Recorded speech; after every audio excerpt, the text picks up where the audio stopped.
ਵਾਹਿਗੁਰੂ ਜੀ ਕਾ ਖਾਲਸਾ ਵਾਹਿਗੁਰੂ ਜੀ ਕੀ ਫਤਿਹ। ਅੱਜ ਆਪਾਂ ਨਵੀਂ ਵਾਰ ਸ਼ੁਰੂ ਕਰਨ ਲੱਗੇ ਹਾਂ ਜੀ, ਪੰਜਵੀਂ ਪਾਤਸ਼ਾਹੀ ਦੀ ਗੁਜਰੀ ਰਾਗ ਦੇ ਵਿੱਚ। ਵਾਹਿਗੁਰੂ ਜੀ ਕਾ ਖਾਲਸਾ ਵਾਹਿਗੁਰੂ ਜੀ ਕਾ ਖਾਲਸਾ ਵਾਹਿਗੁਰੂ ਜੀ ਕੀ ਫਤਿਹ। ਦੋ ਮੋਬਾਈਲ ਨਾ ਚਲਾਓ ਜੀ, ਇੱਕ ਪ੍ਰੀਮਾਈਸਿਸ ਦੇ ਵਿੱਚ ਨੇੜੇ ਦੋ ਨਾ ਚਲਾਓ। ਜੇ ਚਲਾਉਣੇ ਆ ਤਾਂ ਉਹਨਾਂ ਦਾ ਜਿਹੜਾ ਹੈਗਾ ਮਾਈਕ ਬਿਲਕੁਲ ਬੰਦ ਹੋਣਾ ਚਾਹੀਦਾ।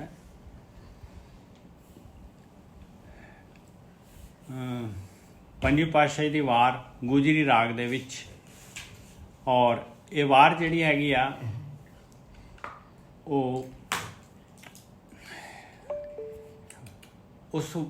ਪਹਿਲੀ ਵਾਰ ਜਿਹੜੀ ਆਪਾਂ ਕਰ ਰਹੇ ਸੀਗੇ ਉਸ ਵਾਰ ਦੇ ਨਾਲ ਹੀ ਜਿਹੜੀ ਹੈਗੀ ਇਹ ਵਾਰ ਹੈਗੀ ਆ, ਬਿਲਕੁਲ ਜੁੜੀ ਹੋਈ ਹੈ ਵਾਰ।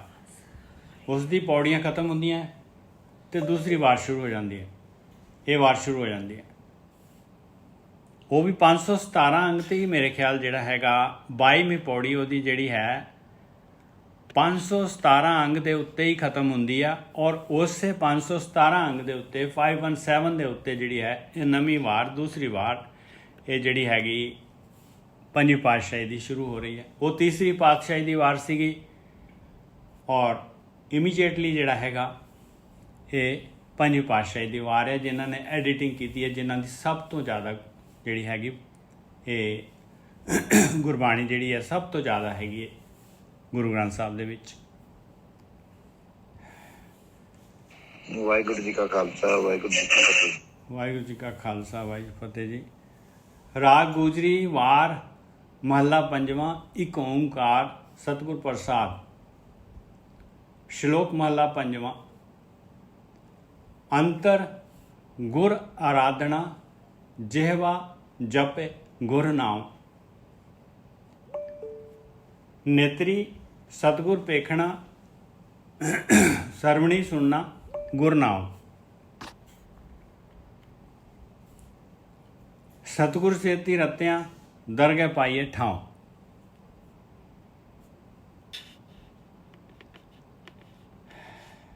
ਕਹੋ ਨਾਨਕ ਕਿਰਪਾ ਕਰੇ ਜਿਸਨੂੰ ਇਹ ਵੱਥ ਦੇ। ਜਗ ਮੈਂ ਉੱਤਮ ਕਾਢੀਏ ਵਿਰਲੇ ਕਈ ਕੇ। ਹੁਣ ਇਹ ਵੱਥ ਹੈਗੀ, ਵੱਥ ਲਿਖਿਆ ਹੋਇਆ ਇਹਦੇ ਉੱਤੇ। ਮੈਂ ਪੂਰੀ ਜਿਹੜੀ ਹੈਗੀ ਗੁਰਕੀ ਸਾਹਿਬ ਆ ਗਏ। ਗੁਰਕੀ ਸਾਹਿਬ ਵਾਹਿਗੁਰੂ ਜੀ ਕਾ ਖਾਲਸਾ ਵਾਹਿਗੁਰੂ ਜੀ ਕੀ ਫਤਿਹ। ਵਾਹਿਗੁਰੂ ਜੀ ਕਾ ਖਾਲਸਾ ਵਾਹਿਗੁਰੂ ਜੀ ਕੀ ਫਤਿਹ। ਨਿੱਜਾ ਸਾਹਿਬ ਸਿਆਲ ਸੰਗਤ ਜੀ, ਤੁਸੀਂ ਨਾ ਫਤਿਹ ਬੁਲਾਇਓ, ਲੇਟ ਹੋ ਗਏ।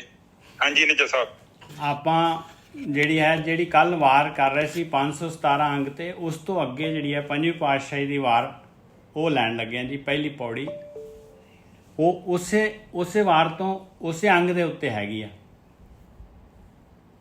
ਉਹ ਤੀਸਰੀ ਪਾਤਸ਼ਾਹੀ ਦੀ ਸੀਗੀ, ਇਹ ਪੰਜਵੀਂ ਪਾਤਸ਼ਾਹੀ ਦੀ। ਜਿੱਥੇ 22ਵੀਂ ਪੌੜੀ ਖਤਮ ਹੁੰਦੀ ਆ ਉਸ ਤੋਂ ਬਾਅਦ ਜਿਹੜੀ ਹੈਗੀ ਆ ਇਹ ਵਾਰ ਸ਼ੁਰੂ ਹੋ ਜਾਂਦੀ ਹੈ। ਔਰ ਪਹਿਲਾ ਹੀ ਸ਼ਲੋਕ ਲੈ ਰਹੇ ਹਾਂ ਆਪਾਂ। ਅੰਤਰ ਗੁਰ ਆਰਾਧਨਾ ਜਿਹਵਾ ਜਪੇ ਗੁਰ ਨਾਮ। ਨੇਤਰੀ ਸਤਿਗੁਰ ਪੇਖਣਾ ਸਰਵਣੀ ਸੁਣਨਾ ਗੁਰ ਨਾਮ। ਸਤਿਗੁਰ ਸੇਤੀ ਰਤਿਆਂ ਦਰਗਹਿ ਪਾਈਏ ਠਾਉ।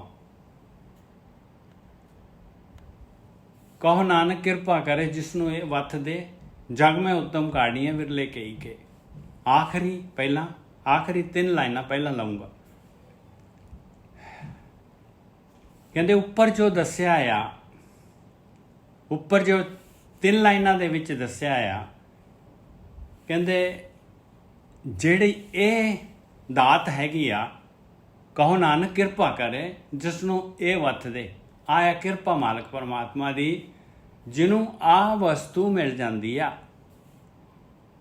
ਆਹ ਹੈਗੀ ਆਪਣੇ ਵਿਚਾਰ ਬੰਦ ਕਰਨ ਦਾ ਜਿਹੜਾ ਹੈਗਾ, ਇਹ ਹੈਗੀ ਪ੍ਰੈਕਟੀਕਲ ਜੋ ਕਿਰਿਆ ਕਰਨੀ ਹੈ ਆਪਾਂ ਨੇ। ਕਹੋ ਨਾਨਕ ਕਿਰਪਾ ਕਰੇ ਜਿਸਨੂੰ ਇਹ ਵੱਥ ਦੇ। ਜਗ ਮੈਂ ਉੱਤਮ ਕਾਢੀਏ ਵਿਰਲੇ ਕਈ ਕੇ। ਪਰ ਇਹ ਵਸਤੂ ਲੈਣ ਵਾਲੇ ਕੋਈ ਟਾਵੇਂ ਹੁੰਦੇ ਆ, ਔਰ ਜਿਹੜੇ ਵੀ ਲੈਂਦੇ ਆ ਉਹ ਉੱਤਮ ਆ ਜਗ ਦੇ ਵਿੱਚ, ਉਹ ਪ੍ਰਵਾਨ ਹੋ ਜਾਂਦੇ ਆ। ਹੁਣ ਜਿਹੜੀ ਹੈਗੀ ਵਸਤੂ ਕੀ ਹੈਗੀ ਆ, ਕਹਿੰਦੇ ਅੰਤਰ ਗੁਰ ਆਰਾਧਨਾ ਜਿਹਵਾ ਜਪੇ ਗੁਰ ਨਾਉ। ਅੰਤਰ ਕਹਿੰਦੇ ਆ ਗੁਰ ਆਰਾਧਨਾ। ਗੁਰ ਕੀ ਹੈਗਾ? ਜੋ ਗੁਰ ਕੀ ਹੈ? ਗੁਰ ਦੇ ਰਾਰੇ ਨੂੰ ਔਂਕੜ ਲੱਗੀ ਹੈ ਇੱਥੇ। ਗੁਰ ਜਿਹੜਾ ਹੈਗਾ ਗੁਰੂ ਨੂੰ ਆਰਾਧਨਾ, ਬਈ ਜਿਹੜਾ ਹੈਗਾ ਧੰਨ ਗੁਰੂ ਨਾਨਕ ਕਰਨਾ, ਧੰਨ ਗੁਰੂ ਅੰਗਦ ਦੇਵ ਜੀ ਕਰਨਾ। ਇਹਦਾ ਭੇਤ ਕੀ ਹੈਗਾ? ਧੰਨ ਸ੍ਰੀ ਗੁਰੂ ਗ੍ਰੰਥ ਸਾਹਿਬ ਜੀ, ਇਹਦਾ ਭੇਤ ਕੀ ਹੈਗਾ? ਅੰਤਰ ਗੁਰ ਆਰਾਧਨਾ। ਜੋ ਬ੍ਰਹਮ ਗਿਆਨੀ ਕਹਿ ਰਹੇ ਆ ਉਹ ਕਾਰਵਾਈ ਕਰਨੀ ਆਪਣੇ ਅੰਦਰ ਹਿਰਦੇ ਚੋਂ। ਅੰਤਰ ਗੁਰ ਆਰਾਧਨਾ ਔਰ ਗਿਆਨ ਕਹਿ ਰਿਹਾ, ਬ੍ਰਹਮ ਗਿਆਨੀ ਕਹਿ ਰਿਹਾ ਵੀ ਆਪਣੇ ਵਿਚਾਰ ਬੰਦ ਕਰ। ਆਇਆ ਅੰਤਰ ਗੁਰ ਆਰਾਧਨਾ। ਜਿਹਵਾ ਜਪ ਗੁਰ ਨਾਉ। ਜੋ ਗੁਰੂ ਕਹਿ ਰਹੇ ਆ, ਜੋ ਬ੍ਰਹਮ ਗਿਆਨੀ ਕਹਿ ਰਿਹਾ, ਜੀਭ ਨਾਲ ਵੀ ਉਹੀ ਜਿਹੜੀ ਹੈਗੀ ਉਸੇ ਨੂੰ ਪੱਕਾ ਕਰ ਲਾ, ਉਸੇ ਨੂੰ ਪੱਕਾ ਕਰ ਲਾ। ਅੰਤਰ ਗੁਰ ਆਰਾਧਨਾ ਜਿਹਵਾ ਜਪ ਗੁਰ ਨਾਉ। ਨੇਤਰੀ ਸਤਿਗੁਰ ਪੇਖਣਾ ਸਰਵਣੀ ਸੁਣਨਾ ਗੁਰ ਨਾਉ। ਔਰ ਨੇਤਰਾਂ ਦੇ ਨਾਲ ਨੇਤਰੀ ਸਤਿਗੁਰ ਪੇਖਣਾ। ਸਤਿਗੁਰ ਪੇਖਣਾ ਕੀ ਹੈਗਾ? ਆਪਣੇ ਸਤਿਗੁਰੂ ਨੂੰ ਪੇਖਣਾ ਮਤਲਬ ਬਈ ਬ੍ਰਹਮ ਗਿਆਨ ਜਿਹੜਾ ਹੈਗਾ ਗੁਰੂ ਕੋਲੋਂ ਆਪਾਂ ਨੇ ਬ੍ਰਹਮ ਗਿਆਨ ਲੈਣਾ ਹੈ, ਗੁਰੂ ਦਾ ਗਿਆਨ ਲੈਣਾ ਹੈ। ਨੇਤਰੀ ਸਤਿਗੁਰ ਪੇਖਣਾ ਸਰਵਣੀ ਸੁਣਨਾ ਗੁਰ ਨਾਉ। ਔਰ ਕੰਨਾਂ ਤੋਂ ਵੀ ਜਿਹੜਾ ਸਰਵਣਾ ਤੋਂ ਵੀ ਜਿਹੜਾ ਹੈਗਾ ਆਪਾਂ ਨੇ ਇਹ ਨਾਮ ਜਿਹੜਾ ਹੈਗਾ ਜੋ ਗੁਰੂ ਦੀ ਮੱਤ ਹੈ, ਗੁਰੂ ਜੋ ਕਹਿ ਰਹੇ ਆ ਉਹਨੂੰ ਕੰਨਾਂ ਦੇ ਨਾਲ ਵੀ ਸੁਣਨਾ ਹੈ ਆਪਾਂ ਨੇ, ਔਰ ਉਹਨੂੰ ਜਿਹੜਾ ਹੈਗਾ ਨੇਤਰਾਂ ਦੇ ਨਾਲ ਵੀ ਆਪਾਂ ਨੇ ਉਹਨੂੰ ਜਿਹੜਾ ਹੈਗਾ ਉਸ ਨੂੰ ਆਪਾਂ ਨੇ ਉਹ ਗਿਆਨ ਜਿਹੜਾ ਹੈਗਾ ਉਹਨੂੰ ਆਪਾਂ ਨੇ ਨੇਤਰਾਂ, ਕਿਉਂਕਿ ਨੇਤਰਾਂ ਦੇ ਨਾਲ ਹੀ ਪਾਏ ਗੁਰੂ ਦੀ ਮੱਤ ਜਿਹੜੀ ਹੈਗੀ ਉਹ ਆਪਾਂ ਨੂੰ ਲਿਖਤ ਦੇ ਵਿੱਚ ਹੈ ਜਾਂ ਬੋਲ ਕੇ ਆਏਗੀ ਤੇ ਉਹ ਕੰਨਾਂ ਦੇ ਨਾਲ ਸੁਣਨੀ ਆ। ਜੋ ਵੀ ਗੁਰਬਾਣੀ ਜੋ ਵੀ ਬ੍ਰਹਮ ਗਿਆਨੀ ਕਹਿ ਰਹੇ ਆ ਇਹ ਉਹ ਕੰਮ ਕਰਨ ਨੂੰ ਕਹਿ ਰਹੀ ਹੈ ਭਾਈ। ਇਹ ਜਿਹੜਾ ਹੈਗਾ ਇਹ ਬਹੁਤ ਕੀਮਤੀ ਨੁਕਤਾ ਹੈਗਾ। ਇਹ ਅੱਗੇ ਜਿਹੜੀ ਹੈਗੀ ਇਹ ਪੌੜੀ ਇਹਨੂੰ ਖੋਲੇਗੀ। ਅੰਤਰ ਗੁਰ ਆਰਾਧਨਾ ਜਿਹਵਾ ਜਪ ਗੁਰ ਨਾਉ। ਨੇਤਰੀ ਸਤਿਗੁਰ ਪੇਖਣਾ ਸਰਵਣੀ ਸੁਣਨਾ ਗੁਰ ਨਾਉ। ਸਤਿਗੁਰ ਸੇਤੀ ਰਤਿਆਂ ਦਰਗਹਿ ਪਾਈਏ ਠਾਉ। ਇਸ ਤਰੀਕੇ ਦੇ ਨਾਲ ਜਿਹੜਾ ਵੀ ਬ੍ਰਹਮ ਗਿਆਨੀਆਂ ਦੇ ਅਨੁਸਾਰ ਸਤਿਗੁਰੂ ਦੇ ਅਨੁਸਾਰ ਜਿਹੜਾ ਹੈਗਾ ਰਤਿਆ ਜਾਣਾ ਕੀ ਹੈ ਵੀ ਜਿਹਦੇ ਅੰਦਰ ਇਹ ਗੱਲ ਵਸ ਗਈ, ਜਿਹਦੇ ਹਿਰਦੇ ਦੇ ਵਿੱਚ ਇਹ ਗੱਲ ਵਸ ਗਈ। ਸਤਿਗੁਰ ਸੇਤੀ ਰਤਿਆਂ ਦਰਗਹਿ ਪਾਈਏ ਠਾਉ। ਉਹ ਮਾਲਕ ਪਰਮਾਤਮਾ ਦੀ ਦਰਗਾਹ ਦੇ ਵਿੱਚ ਜਿਹੜੀ ਹੈਗੀ ਉਹਨੂੰ ਜਗ੍ਹਾ ਮਿਲ ਜਾਏਗੀ ਭਾਈ। ਉਹ ਇਸ ਗੇਮ ਚੋਂ ਖੇਡ ਚੋਂ ਬਾਹਰ ਆ ਜਾਏਗਾ। ਕਹੋ ਨਾਨਕ ਕਿਰਪਾ ਕਰੇ ਜਿਸ ਨੂੰ ਇਹ ਵਥ ਦੇ, ਜਗ ਮੈਂ ਉੱਤਮ ਕਾਢੀਏ ਵਿਰਲੇ ਕਈ ਕੇ। ਜਿਹਦੇ ਕੋਲ ਵੀ ਇਹ ਦਾਤ ਮਿਲ ਜਾਂਦੀ ਆ, ਜੋ ਗੁਰੂ ਕਹਿ ਰਹੇ ਆ ਉਹਨੂੰ ਹਿਰਦੇ ਦੇ ਵਿੱਚ ਅੰਤਰ ਆਪਣੇ ਜਿਹੜਾ ਹੈਗਾ ਗੁਰੂ ਦੀ ਮੱਤ, ਜੋ ਗੁਰੂ ਕਹਿ ਰਿਹਾ, ਜੋ ਗੁਰੂ ਗਿਆਨ ਦੇ ਰਿਹਾ, ਜੋ ਗੁਰੂ ਕਾਰਵਾਈ ਕਰਨ ਨੂੰ ਕਹਿ ਰਿਹਾ, ਉਹ ਹਿਰਦੇ ਚੋਂ ਜਿਹੜੀ ਹੈਗੀ ਆ ਉਹ ਚੀਜ਼ ਜਿਹੜੀ ਹੈਗੀ ਹਿਰਦੇ ਦੇ ਉੱਤੇ ਉੱਕੜ ਜਾਏ।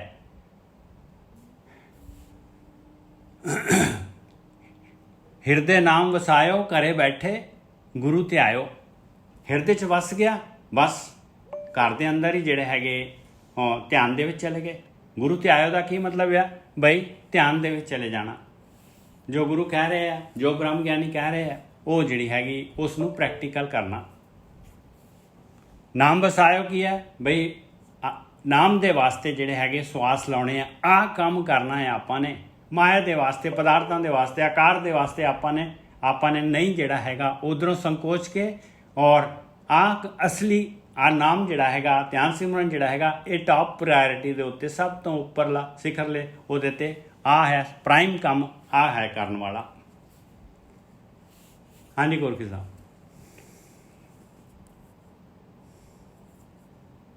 ਹਾਂਜੀ ਠੀਕ ਹੈ ਜੀ। ਦੇਖੋ ਬਾਣੀ ਵਿੱਚ ਗੁਰੂ ਜੀ ਸਮਝਾ ਰਹੇ ਨੇ ਕਿ ਅੰਤਰ ਗੁਰ ਆਰਾਧਨਾ ਜਿਵਾ ਜਪ ਗੁਰੂ ਨਾਮ। ਸਭ ਤੋਂ ਪਹਿਲੀ ਗੱਲ ਤੇ ਅੰਤਰ ਧਿਆਨ ਹੋ ਕੇ ਸਾਨੂੰ ਪ੍ਰਮਾਤਮਾ ਦੀ ਭਗਤੀ ਕਰਨੀ ਪੈਣੀ ਹੈ। ਬਸ ਬਿਲਕੁਲ। ਹਾਂ ਨਿੱਜਾ ਸਾਹਿਬ ਤੁਹਾਡਾ ਮਾਈਕ ਲੱਗਦਾ ਮੇਰੇ ਨਾਲ ਇੰਟਰਫੇਅਰ ਕਰਦਾ ਜੀ। ਹਾਂਜੀ ਹਾਂਜੀ ਥੋੜਾ ਬੰਦ ਕਰ ਦੇ 1 ਮਿੰਟ ਬਸ। ਕਰਤਾ ਤੇ ਉਹ ਆਪਾਂ ਅੰਤਰ ਧਿਆਨ ਹੋ ਕੇ ਆਪਣੀ ਸਾਧਨਾ ਹੀ ਸਾਰੀ ਅੰਤਰ ਧਿਆਨ ਦੀ ਹੈ ਨਾ। ਤੇ ਜੇਕਰ ਤੁਸੀਂ ਅੰਤਰ ਧਿਆਨ ਹੋ ਗਏ, ਨਿਰਵਿਚਾਰ ਅਵਸਥਾ 'ਚ ਠਹਿਰ ਗਏ, ਉਸ ਟਾਈਮ ਤੁਸੀਂ ਆਪਣੀ ਜ਼ੁਬਾਨ ਤੋਂ ਵੀ ਵਾਹਿਗੁਰੂ ਵਾਹਿਗੁਰੂ ਦਾ ਜਾਪ ਕਰ ਸਕਦੇ। ਠੀਕ ਹੈ, ਕਿਉਂਕਿ ਧਿਆਨ ਇਕਾਗਰ ਕਰਕੇ ਹੀ ਜਿਹਦਾ ਆਪਣਾ ਜਪਿਆ ਨਾਮ ਆ ਉਹ ਕਬੂਲ ਹੁੰਦਾ ਹੈ। ਸ਼ੁਰੂ 'ਚ ਜਿਹੜੀ ਸ਼ੁਰੂਆਤ ਕਰਨੀ ਹੁੰਦੀ ਹੈ ਨਾ, ਉਹ ਤੁਹਾਨੂੰ ਵੈਸੇ ਕਰਨੀ ਪਊਗੀ, ਵਿਚਾਰਾਂ ਦੇ ਨਾਲ ਹੀ ਕਰਨੀ ਪਊਗੀ ਉਹ, ਕਿਉਂਕਿ ਆਪਸ਼ਨ ਕੋਈ ਨਹੀਂ ਹੈਗਾ। ਹਾਂਜੀ ਗੋਰਖੀ ਸਾਹਿਬ, ਉਹ ਜਿਹੜਾ ਨਾ ਬਾਣੀ ਵੀ ਕਹਿੰਦੀ ਸਿਲ ਅਲੂਣੀ ਚੱਟੀਏ, ਪਹਿਲਾਂ ਅਲੂਣੀ ਸਿਲ ਹੀ ਚੱਟਣੀ ਪੈਣੀ ਆਪਾਂ ਨੂੰ, ਬਾਅਦ ਵਿੱਚ ਜਿਹੜਾ ਹੈਗਾ ਆਪਣੇ ਆਪ ਰਸ ਆ ਜਾਂਦਾ। ਹਾਂਜੀ ਵੀਰ। ਹਾਂਜੀ ਬਿਲਕੁਲ ਠੀਕ। ਦੇਖੋ ਸ਼ੁਰੂਆਤ ਜਿਹੜੀ ਕਰੀਦੀ ਹੈ ਨਾ, ਇੱਕਦਮ ਨਹੀਂ ਬਣਦੀ ਖੇਡ। ਸ਼ੁਰੂਆਤ ਵੇਖੋ, ਜਦੋਂ ਆਪਾਂ ਮਕਾਨ ਬਣਾਉਂਦੇ ਆ ਕਿੰਨਾ ਖਲਾਰਾ ਪੈਂਦਾ, ਨੀਹਾਂ ਪੁੱਟੋ, ਕਿਤੇ ਇੱਟਾਂ ਥੱਲੇ ਭਰੋ, ਦੁਨੀਆ ਭਰ ਦਾ ਖਲਾਰਾ। ਇਹ ਇੱਕ ਸਮਾਂ ਆਉਂਦਾ ਜਦੋਂ ਮਕਾਨ ਤਿਆਰ ਹੋ ਜਾਂਦਾ ਹੈ, ਫਿਰ ਉਹਦੇ ਵਿੱਚ ਜਿਹੜਾ ਬੰਦਾ ਰਹਿੰਦਾ ਹੈ ਜਾਂ ਔਰਤ ਰਹਿੰਦੀ ਹੈ, ਉਹ ਕਿੰਨਾ ਸੁੱਖ ਹੈਗਾ ਉੱਥੇ। ਸ਼ੁਰੂਆਤ ਜਿਹੜੀ ਹੈਗੀ ਹੈ ਤੁਹਾਨੂੰ ਏਦਾਂ ਹੀ ਕਰਨੀ ਪੈਣੀ ਹੈ। ਉਹ ਤੁਹਾਨੂੰ ਵਿਚਾਰ ਮੰਡਲ ਦੇ ਵਿੱਚ ਹੀ ਲੰਘਣਾ ਪੈਣਾ ਹੈ, ਕਿਉਂਕਿ ਵਿਚਾਰ ਮੰਡਲ ਦੇ ਅੱਗੇ ਹੈ ਉਹ ਪਰਮਾਤਮਾ।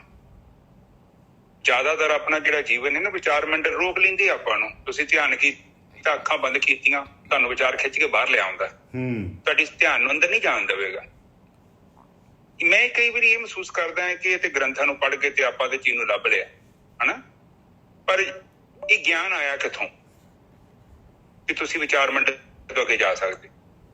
ਕਾਫੀ ਵੱਡੀ ਗੱਲ ਹੈ, ਕਿਉਂਕਿ ਹੁਣ ਸਾਡੇ ਹੱਥ ਤੇ ਫਾਰਮੂਲਾ ਆ ਗਿਆ। ਹੁਣ ਆਪਾਂ ਤੇ ਭਗਤੀ ਕਰਦੇ ਹਾਂ, ਸਾਨੂੰ ਪਤਾ ਅੱਜ ਨਹੀਂ ਤੇ ਕੱਲ ਨੂੰ, ਮਹੀਨੇ 2 ਮਹੀਨੇ 4 ਮਹੀਨੇ, ਸਾਲ 2 ਸਾਲ 10-20 ਸਾਲ, ਅਸੀਂ ਇਹ ਸਮੇਂ ਦੇ ਵਿੱਚ ਆਪਾਂ ਵਿਚਾਰ ਮੰਡਲ ਤੋਂ ਅੱਗੇ ਲੰਘ ਜਾਣਾ।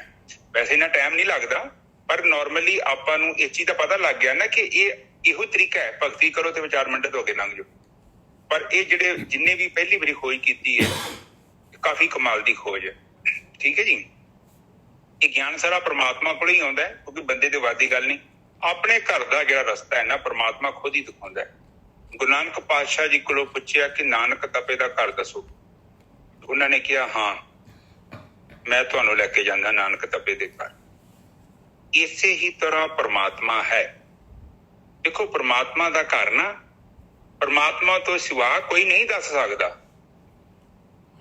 ਹੁਣ ਮੈਂ ਵੀ ਜਦੋਂ ਤੁਹਾਨੂੰ ਭਗਤੀ 'ਚ ਪ੍ਰਵੇਸ਼ ਕਰਾਉਣਾ ਹੈ ਜਾਂ ਪਹਿਲੀ ਵੀ ਤੁਹਾਡੀ ਸਮਾਧੀ ਲਾਉਣਾ ਹੈ ਨਾ, ਉਹ ਮੈਂ ਨਹੀਂ ਲੈ ਕੇ ਜਾ ਸਕਦਾ। ਮੈਨੂੰ ਵੀ ਪ੍ਰਮਾਤਮਾ ਦੇ ਚਰਨਾਂ ਦੇ ਵਿੱਚ ਬੇਨਤੀ ਹੀ ਕਰਨੀ ਪੈਂਦੀ ਹੈ, ਕਿਉਂਕਿ ਉਹ ਜੇ ਮੈਂ ਲੈ ਜਾ ਤਾਂ ਫਿਰ ਤੇ ਗੱਲ ਖਤਮ ਹੋ ਗਈ। ਮੈਂ ਨਹੀਂ ਲੈ ਕੇ ਜਾ ਸਕਦਾ, ਮੈਂ ਹਮੇਸ਼ਾ ਹੀ ਬੇਨਤੀ ਕਰਕੇ ਹੀ ਤੁਹਾਨੂੰ ਲੈ ਕੇ ਜਾ ਸਕਦਾ ਕਿ ਮੇਰੇ ਪਿਤਾ ਅਸੀਂ ਆ ਰਹੇ ਹਾਂ, ਫਿਰ ਹੀ ਆਤਮਾ ਤੁਹਾਨੂੰ ਦਰਸ਼ਨ ਦਿੰਦੀ ਹੈ। ਅਦਰਵਾਈਜ਼ ਡਾਇਰੈਕਟ ਨਹੀਂ, ਮੈਂ ਕਿਸੇ ਨੂੰ ਵੀ ਨਹੀਂ ਲੈ ਕੇ ਜਾ ਸਕਦਾ। ਉਹਦੀ ਪਰਮਾਤਮਾ ਦੀ ਆਤਮਾ ਦੀ ਪਰਮਿਸ਼ਨ ਮੈਨੂੰ ਲੈਣੀ ਹੀ ਪੈਂਦੀ ਹੈ। ਕਿਉਂ? ਕਿਉਂਕਿ ਇਹੋ ਹੀ ਰੀਤ ਹੈ। ਏਦਾਂ ਤਾਂ ਫਿਰ ਮੈਂ ਕਿਸੇ ਨੂੰ ਫੜ ਕੇ ਲੈ ਜਾਊਂ ਉੱਥੇ, ਏਦਾਂ ਥੋੜੀ ਕੋਈ ਚੱਲ ਜੂ ਉੱਥੇ।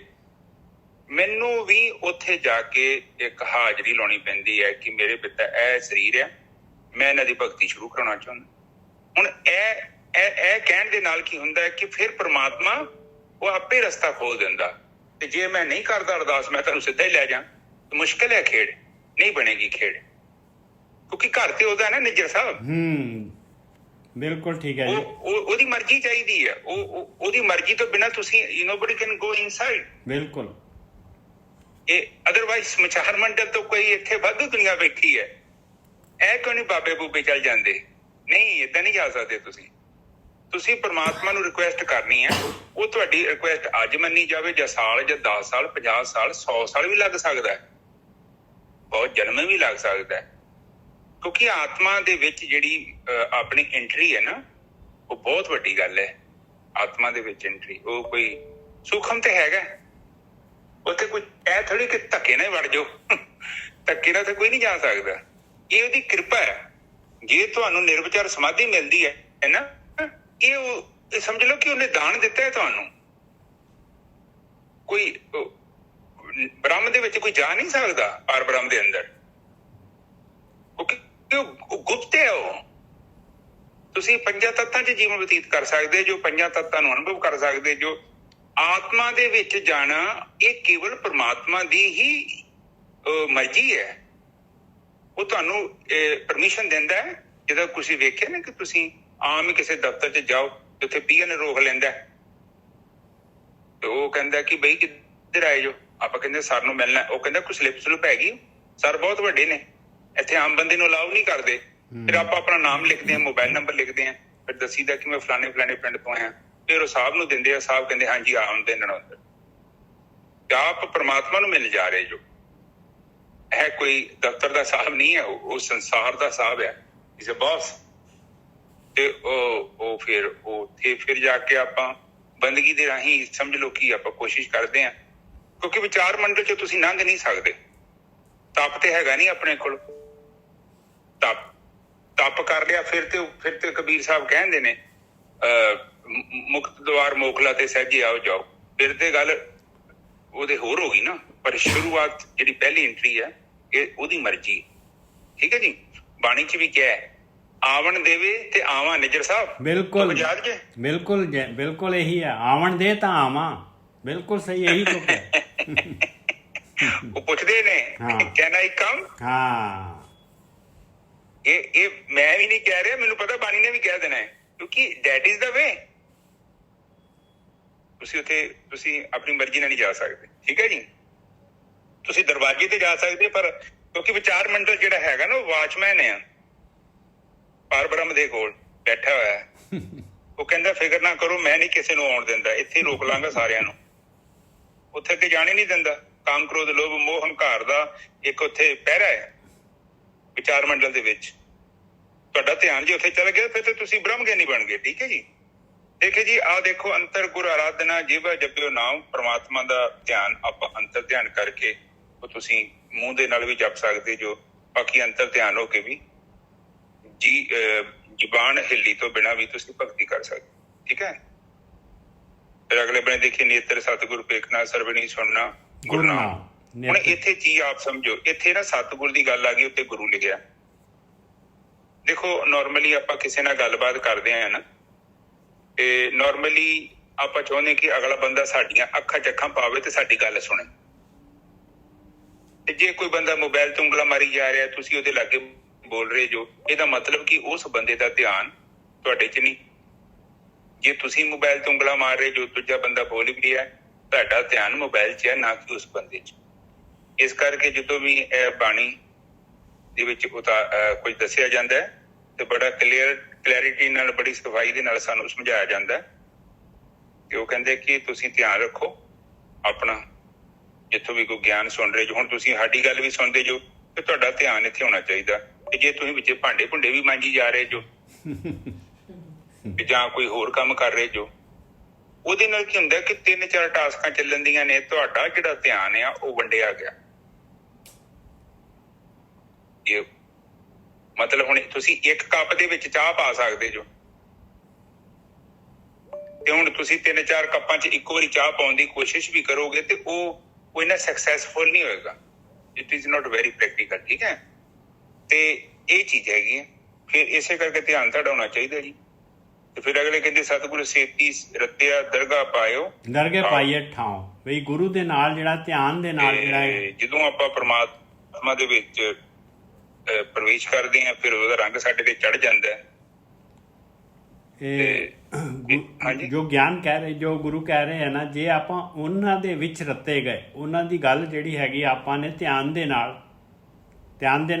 ਲਾ, ਉਹਨਾਂ ਦੇ ਵਿੱਚ ਜਿਹੜਾ ਹੈਗਾ ਪੂਰਾ ਧਿਆਨ ਦੇ ਨਾਲ ਜਿਹੜੀ ਹੈਗੀ ਉਹਨਾਂ ਦੀ ਗੱਲ ਆਪਾਂ ਨੇ ਸੁਣ ਕੇ ਔਰ ਉਹਨੂੰ ਇੰਪਲੀਮੈਂਟ ਕਰ ਲਿਆ, ਤੇ ਦਰਗਾਹ ਦੇ ਵਿੱਚ ਜਿਹੜੀ ਹੈਗੀ ਆਪਾਂ ਨੂੰ ਜਗ੍ਹਾ ਲੱਭ ਜਾਣੀ। ਹਾਂਜੀ ਵੀਰ, ਹਾਂਜੀ ਬਿਲਕੁਲ ਸਹੀ ਹੈ। ਤੇ ਜਦੋਂ ਆਪਾਂ ਗਿਆਨ ਲੈ ਲਿਆ, ਫਿਰ ਉਹ ਗਿਆਨ ਨੂੰ ਆਪਣੇ ਜੀਵਨ 'ਚ ਆਪਾਂ ਲਾਗੂ ਕਰਤਾ, ਤੇ ਫਿਰ ਤੇ ਆਪਾਂ ਰੱਤੇ ਹੀ ਜਾਣਾ ਪ੍ਰਮਾਤਮਾ ਦੇ ਵਿੱਚ। ਕਿਉਂਕਿ ਰਾਮ ਤੇ ਕਬੀਰ ਦੋ ਨਹੀਂ ਹੈਗੇ। ਸਾਨੂੰ ਸਾਡੀ ਜਿਹੜੀ ਹਉਮੈ ਆ ਉਹ ਬ੍ਰਹਮ ਤੋਂ ਅਲੱਗ ਕਰ ਦਿੰਦੀ ਹੈ। ਜਿਹੜੀ ਸਾਡੀ ਹਉਮੈ ਹੈ ਨਾ, ਸੂਖਮ ਹਉਮੈ, ਇਹ ਕੀ ਕਰਦੀ, ਜੀਵ ਦੇ ਅੰਦਰ ਭਰੀ ਹੁੰਦੀ ਹੈ। ਕਾਮ ਕ੍ਰੋਧ ਲੋਭ ਮੋਹ ਹੰਕਾਰ, ਇਹ ਪੰਜਾਂ ਦੇ ਵਿੱਚ ਆਪਾਂ ਗਤੀ ਕਰਨੀ ਹੈ। ਸਾਡੇ ਜੀਵਨ ਨੂੰ ਜਿਹੜਾ ਖਿੱਚਣ ਵਾਲੇ ਇਹ ਪੰਜੇ ਨੇ, ਹਰ ਵੇਲੇ ਇੱਕ ਨਾ ਇੱਕ ਸਾਨੂੰ ਖਿੱਚ ਰਿਹਾ, ਠੀਕ ਹੈ ਜੀ। ਤੇ ਉਹਦੇ ਵਿੱਚ ਕੀ ਹੁੰਦਾ ਹੈ ਕਿ ਜਦੋਂ ਇਹ ਹੈਗੇ ਨੇ ਉਦੋਂ ਪ੍ਰਮਾਤਮਾ ਨਹੀਂ ਹੈਗਾ। ਫਿਰ ਰੱਤੇ ਵਾਲੀ ਗੱਲ ਤੇ ਹੈ ਨਹੀਂ। ਪਰ ਜਦੋਂ ਇਹ ਨਹੀਂ ਹੈਗੇ, ਕਹਿਣ ਤੋਂ ਭਾਵ ਰਾਮ ਕਬੀਰਾ ਏਕ ਬੈ ਤੇ ਕੋਈ ਨਾ ਸਕੇ ਪਛਾਣੀ, ਉਦੋਂ ਕੇਵਲ ਪ੍ਰਮਾਤਮਾ ਹੀ ਹੈ। ਕਬੀਰ ਸਾਹਿਬ ਜੀ ਰੱਤੇ ਗਏ ਮਤਲਬ ਇੰਨਾ ਜ਼ਿਆਦਾ ਸੰਗ ਕੀਤਾ, ਇੰਨਾ ਸੰਗ ਕੀਤਾ ਕਿ ਜਿਹੜਾ ਕੱਪੜੇ ਦਾ ਰੰਗ ਸੀ ਤੇ ਜਾਂ ਕੱਪੜਾ ਸੀ ਉਹ ਦੋਨੋਂ ਇੱਕ ਹੋ ਗਏ। ਹੁਣ ਕਿਉਂਕਿ ਸੰਪਰਕ ਚ ਆ ਗਿਆ ਨਾ, ਕੱਪੜਾ ਚਿੱਟਾ ਕੱਪੜਾ ਸੀ, ਹੁਣ ਰੰਗ ਦੇ ਸੰਪਰਕ ਚ ਆ ਗਿਆ, ਹੌਲੀ ਹੌਲੀ ਕਰਕੇ ਰੰਗ ਉਹਦੇ ਤੰਦਾਂ ਦੇ ਵਿੱਚ ਵੜ ਗਿਆ। ਇਸੇ ਤਰ੍ਹਾਂ ਜਦੋਂ ਆਪਾਂ ਬੰਦਗੀ ਕਰਦੇ ਹਾਂ ਨਾ, ਦੇਖੋ ਤੁਸੀਂ ਪਰਮਾਤਮਾ ਦੇ ਜਦੋਂ ਚਰਨਾਂ ਚ ਆਪਣੀ ਸੁਰਤੀ ਨੂੰ ਕਾਗਰ ਕੀਤਾ, ਭਗਤੀ ਕੀਤੀ, ਹੌਲੀ ਹੌਲੀ ਕਰਕੇ ਏਦਾਂ ਦੀ ਅਵਸਥਾ ਬਣ ਜਾਣੀ ਆ, ਤੁਸੀਂ ਰਹਿਣਾ ਹੀ ਨਹੀਂ। ਤੁਸੀਂ ਬ੍ਰਹਮ ਹੋ ਜਾਣਾ।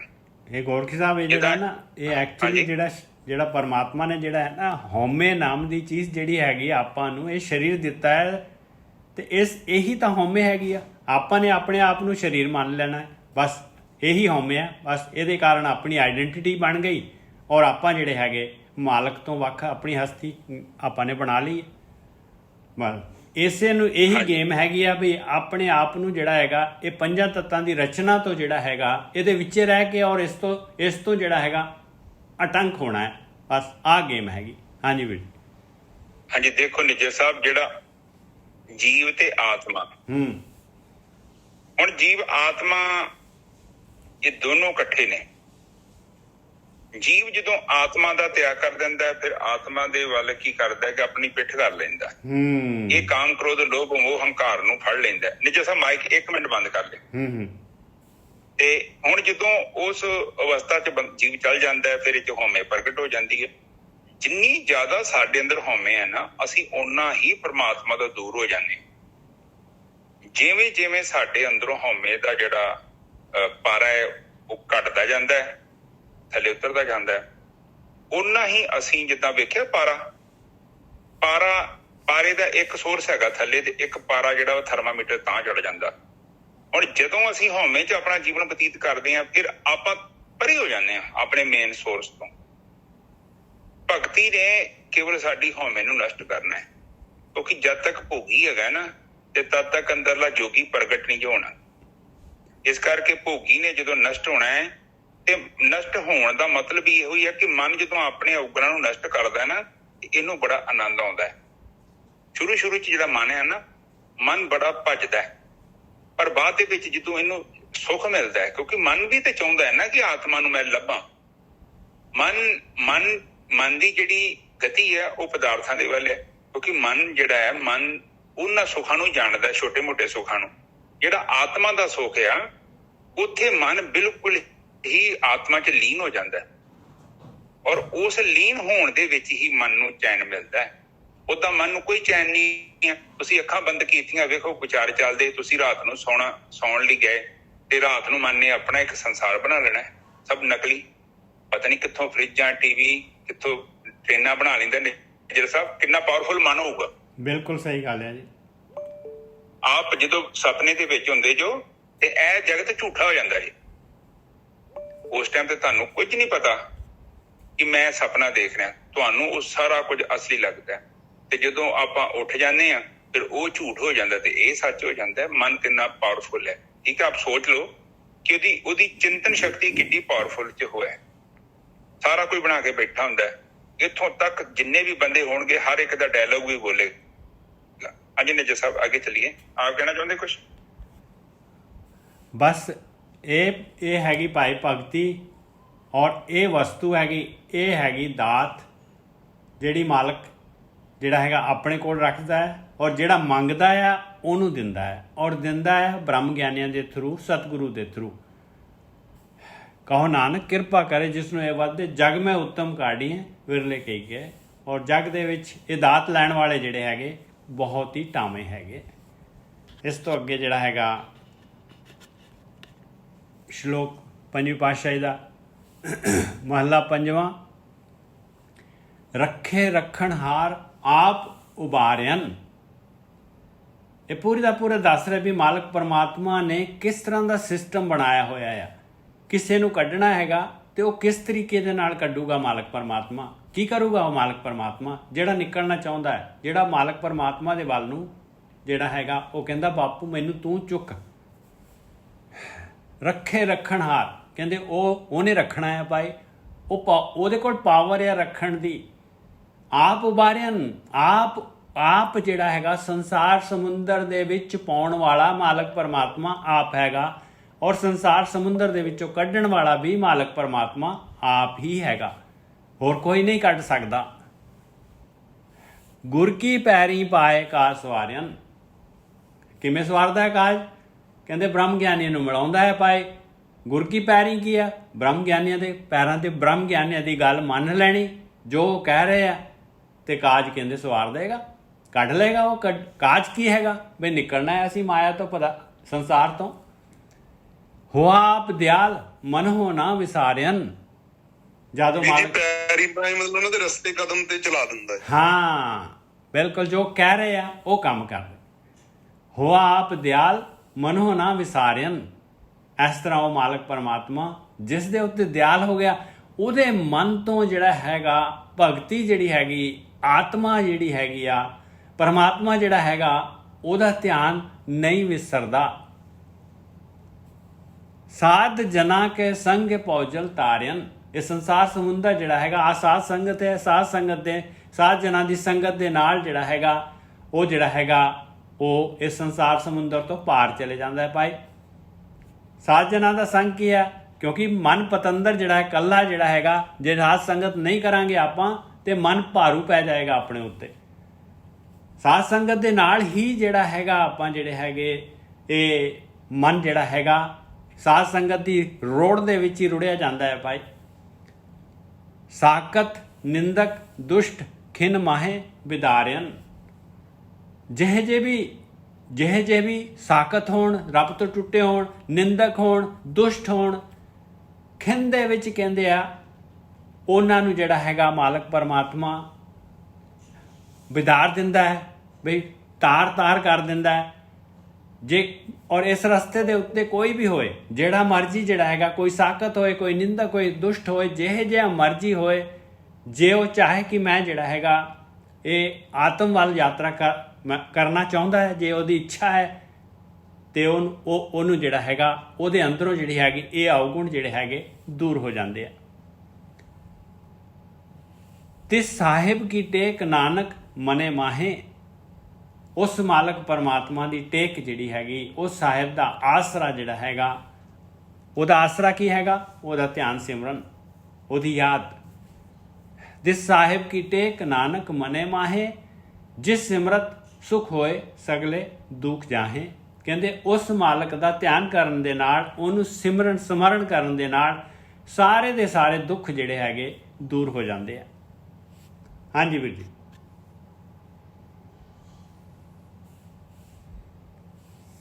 ਹਾਂਜੀ, ਦੇਖੋ ਸਾਧ ਸੰਗਤ ਜੀ, ਦੇਖੋ ਫੇਰ ਉਹ ਸਮਝਾ ਰਹੇ ਨੇ ਕਿ ਪ੍ਰਮਾਤਮਾ ਆਪ ਰੱਖਿਆ ਕਰਨ ਵਾਲਾ ਹੈ ਜੀ। ਠੀਕ ਹੈ ਜੀ।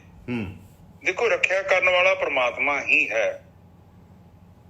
ਜੇਕਰ ਸਾਨੂੰ ਧਰਤੀ ਤੇ ਭੇਜਿਆ ਹੈ ਰੱਬ ਨੇ, ਤੇ ਦੇਖੋ ਸਾਡੇ ਜਿੰਦਾ ਰਹਿਣ ਦੇ ਲਈ ਜੋ ਚੀਜ਼ਾਂ ਦੀ ਜ਼ਰੂਰਤ ਹੈ ਉਹ ਚੀਜ਼ਾਂ ਇੱਥੇ ਮੌਜੂਦ ਨੇ।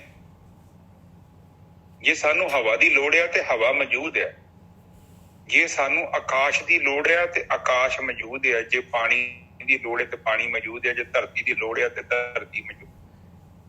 ਆਪ ਜਸਟ ਸੋਚੋ, ਜੇ ਅੱਗ ਦੀ ਲੋੜ ਹੈ ਤੇ ਅੱਗ ਵੀ ਮੌਜੂਦ ਹੈ, ਸੂਰਜ ਵੀ ਮੌਜੂਦ ਹੈ, ਪਲੱਸ ਛੋਟੇ ਲੈਵਲ ਤੇ ਜਿਹੜੀ ਅੱਗ ਆ ਉਹ ਵੀ ਅਸੀਂ ਪ੍ਰਗਟ ਕਰ ਸਕਦੇ ਹਾਂ ਆਪਣੀਆਂ ਜ਼ਰੂਰਤਾਂ ਨੂੰ ਪੂਰਾ ਕਰਨ ਦੇ ਲਈ।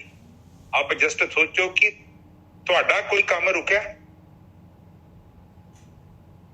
ਮੋਸਟਲੀ ਸਾਰੇ ਕੰਮ ਆਪਣੇ ਹੋ ਜਾਂਦੇ ਆ। ਇਹਦਾ ਮਤਲਬ ਜੇ ਸਾਨੂੰ ਸਟੀਲ ਦੀ ਲੋੜ ਹੈ ਤੇ ਸਟੀਲ ਹੈਗੀ ਆ, ਜੇ ਸਾਨੂੰ ਪਿੱਤਲ ਦੀ ਲੋੜ ਤੇ ਪਿੱਤਲ ਹੈਗਾ, ਜੇ ਸਾਨੂੰ ਟਿਟੈਨੀਅਮ ਦੀ ਲੋੜ ਹੈ ਟਿਟੈਨੀਅਮ ਹੈਗਾ, ਜੇ ਸਾਨੂੰ ਸਿੱਕੇ ਦੀ ਲੋੜ ਸਿੱਕਾ ਹੈਗਾ, ਜੇ ਸਾਨੂੰ ਪਲਾਸਟਿਕ ਦੀ ਲੋੜ ਪਲਾਸਟਿਕ ਹੈਗੀ, ਜੇ ਸਾਨੂੰ ਰਬੜ ਦੀ ਲੋੜ ਰਬੜ ਹੈਗੀ ਆ, ਜੇ ਪਿੱਤਲ ਦੀ ਲੋੜ ਹੈ, ਸੋਨੇ ਦੀ ਲੋੜ ਆ, ਤਾਂਬੇ ਦੀ ਲੋੜ ਆ। ਆਪ ਜਸਟ ਸੋਚੋਗੇ ਕਿੰਨੀ ਕਿਸਮ ਦੇ ਮੈਟਲ ਬਣਾ ਕੇ ਰੱਖੇ ਹੋਏ ਨੇ ਸਾਡੇ ਲਈ। ਤੁਹਾਡੇ ਏਸੀਆਂ ਦੇ ਵਿੱਚ ਸਾਰਾ ਕਾਪਰ ਲੱਗਿਆ, ਕਿੱਥੋਂ ਆਇਆ? ਇਹ ਆਲਰੇਡੀ ਧਰਤੀ ਚ ਪਾਤਾ। ਉਹ ਪਤਾ ਉਹ ਪਰਮਾਤਮਾ ਨੂੰ ਕਿ ਇਨਸਾਨ ਨੂੰ ਇਹ ਚੀਜ਼ ਦੀ ਲੋੜ ਪੈਣੀ ਆ। ਆਪ ਜਸਟ ਸੋਚੋਗੇ ਤਾਂ ਤੁਹਾਨੂੰ ਪਤਾ ਲੱਗ ਕਿੱਦਾਂ ਦਾ ਅਰੇਂਜਮੈਂਟ ਕੀਤਾ ਹੈ ਸਾਡੇ ਵਾਸਤੇ ਮੈਂ ਇਹ ਵੀ ਕਹਿੰਦਾ ਕਿ ਜਿਹੜੇ ਮੋਬਾਈਲ ਤੇ ਤੁਹਾਡਾ ਕੱਚ ਆ, ਇਹ ਕੱਚ ਦੀ ਲੋੜ ਸੀ ਤੇ ਇਹ ਧਰਤੀ ਦੇ ਅੰਦਰ ਏਦਾਂ ਦਾ ਕੱਚ ਪਾਇਆ, ਤੁਸੀਂ ਕੱਚ ਕਿੱਥੋਂ ਬਣਾ ਲਓਗੇ? ਮਟੀਰੀਅਲ ਕਿੱਥੋਂ ਆਉਣਾ ਸੀ? ਔਰ ਲਿਥੀਅਮ ਦੀ ਬੈਟਰੀ ਜਿਹੜੀ ਬਣਦੀ ਆ, ਜਿਹੜੀ ਜਿਹਦੇ ਨਾਲ ਟੈਸਲਾ ਦੀਆਂ ਕਾਰਾਂ ਚੱਲਣੀਆਂ ਜਾਂ ਤੁਹਾਡਾ ਮੋਬਾਈਲ ਚੱਲਦਾ, ਇਹ ਬੈਟਰੀ ਦਾ ਜਿਹੜਾ ਵਿੱਚ ਜਿਹੜਾ ਮਸਾਲਾ ਹੈ ਉਹ ਧਰਤੀ 'ਚ ਹੈਗਾ ਹੈ, ਆਪਾਂ ਕਿਉਂ ਲੱਭਿਆ ਹੈ ਬਸ ਉਹਨੂੰ। ਆਪ ਜਸਟ ਸੋਚੋ, ਧਰਤੀ ਦੇ ਅੰਦਰ ਜਿਹੜਾ ਪਾਣੀ ਆ ਉਹ 'ਚ ਕੋਈ ਆਕਸੀਜਨ ਨਹੀਂ ਹੈਗੀ, ਉਹ ਵੇਖ ਲਓ, ਉਹ 'ਚ ਕੋਈ ਕੀੜਾ ਚੱਲਦਾ ਹੈ, ਉਹ ਪਾਣੀ ਬਦਬੂ ਮਾਰਦਾ ਹੈ, ਉਹ ਸੇਫ ਹੋਇਆ ਪਾਣੀ, ਸਾਡੇ ਲਈ ਰੱਖਿਆ, ਇਨਸਾਨ ਦੇ ਲਈ ਅਪਰੋਚੇਬਲ ਹੈ। ਆਪ ਜਸਟ ਸੋਚੋ, ਜੇ ਧਰਤੀ 'ਚ ਗੈਸ ਰੱਖੀ ਆ ਇਸ ਹਿਸਾਬ ਨਾਲ ਇੰਨੇ ਲੈਵਲ ਤੇ ਜਾ ਕੇ ਸਾਂਭੀ ਆ ਕਿ ਉੱਥੇ ਆਮ ਬੰਦਾ ਪਹੁੰਚ ਨਾ ਸਕੇ। ਕੇਵਲ ਤੁਹਾਡੇ ਕੋਲ ਮਸ਼ੀਨਾਂ ਚਾਹੀਦੀਆਂ ਨੇ, ਇਕਵਿਪਮੈਂਟ ਚਾਹੀਦੇ ਨੇ, ਤਾਂ ਜੋ ਤੁਸੀਂ ਉਸ ਖਤਰੇ ਨੂੰ ਚੰਗੀ ਤਰ੍ਹਾਂ ਭਾਫ ਕੇ ਸੇਫਟੀ ਦੇ ਨਾਲ ਉੱਥੋਂ ਉਹਨੂੰ ਕੱਢ ਲਓ। ਆਪ ਜਸਟ ਸੋਚੋ ਕਿੱਡੀ ਵੱਡੀ ਗੱਲ ਹੈ। ਕੋਈ ਵੀ ਜਾਨਵਰ ਆ, ਕੋਈ ਵੀ ਪੰਛੀ, ਕੋਈ ਪਰਿੰਦਾ, ਦੇਖੋ ਇਹਨਾਂ ਦਾ ਫੂਡ ਅਵੇਲੇਬਲ ਹੈ ਨਾ, ਇਹਨਾਂ ਨੂੰ ਫੂਡ ਜਿਹੜਾ ਮਿਲਦਾ ਪਿਆ ਹੈ। ਤੁਸੀਂ ਵੇਖਿਆ ਕੋਈ ਜਾਨਵਰ ਭੁੱਖੇ ਮਰਨ ਦੇ? ਨਹੀਂ, ਉਹਨਾਂ ਦਾ ਫੂਡ ਅਵੇਲੇਬਲ ਹੈ। ਹੁਣ ਇਹ ਗਾਂ ਹੋਈ, ਇਹ ਮੱਝ ਹੋਈ, ਇਹਨਾਂ ਦਾ ਜਿਹੜਾ ਦੁੱਧ ਆ ਉਹ ਇਸ ਹਿਸਾਬ ਨਾਲ ਉਹਨਾਂ ਨੂੰ ਦੁੱਧ ਦਿੱਤਾ ਹੈ ਕਿ ਉਹ ਇਨਸਾਨ ਉਹਨੂੰ ਯੂਜ਼ ਕਰੇ, ਕਿਉਂਕਿ ਲੋੜ ਤੋਂ ਜ਼ਿਆਦਾ ਹੈ ਕੁਆਂਟੀਟੀ। ਹੁਣ 10-20 ਲੀਟਰ ਦੁੱਧ ਆ, ਗਾਂ ਨੇ ਕੀ ਕਰਨਾ ਨਾ ਦੁੱਧ? ਬੱਚਾ ਤੇ ਵੱਡਾ ਹੋ ਗਿਆ, ਉਹਨੇ ਤੇ ਆਪਣਾ ਘਾਹ ਘੂ ਖਾ ਕੇ ਜਿੰਦਾ ਰਹਿਣਾ।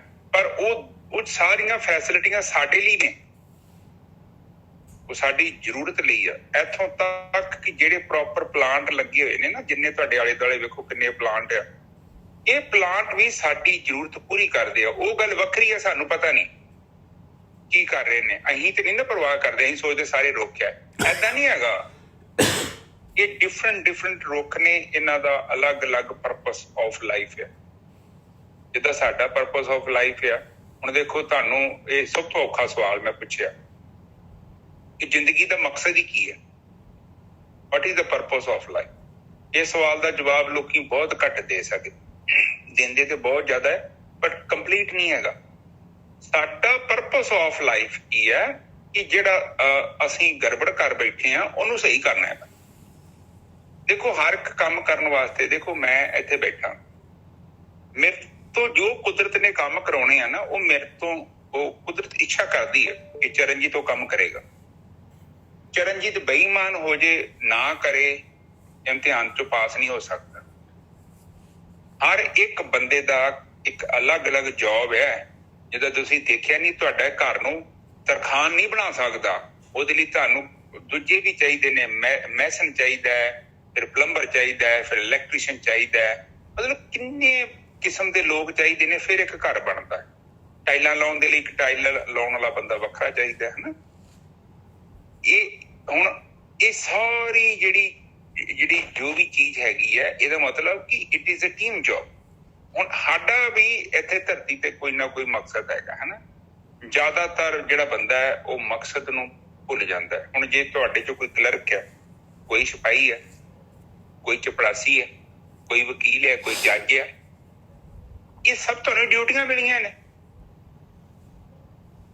ਹੁਣ ਤੁਸੀਂ ਡਿਊਟੀ ਨੂੰ ਨਾ ਕਰੋ, ਉਹ ਤੁਹਾਡੀ ਮਰਜ਼ੀ ਹੈ, ਚੀਟਿੰਗ ਕਰੋ, ਉਹ ਤੁਹਾਡੀ ਮਰਜ਼ੀ ਹੈ, ਪਰ ਡਿਊਟੀਆਂ ਮਿਲੀਆਂ ਹੋਈਆਂ ਨੇ।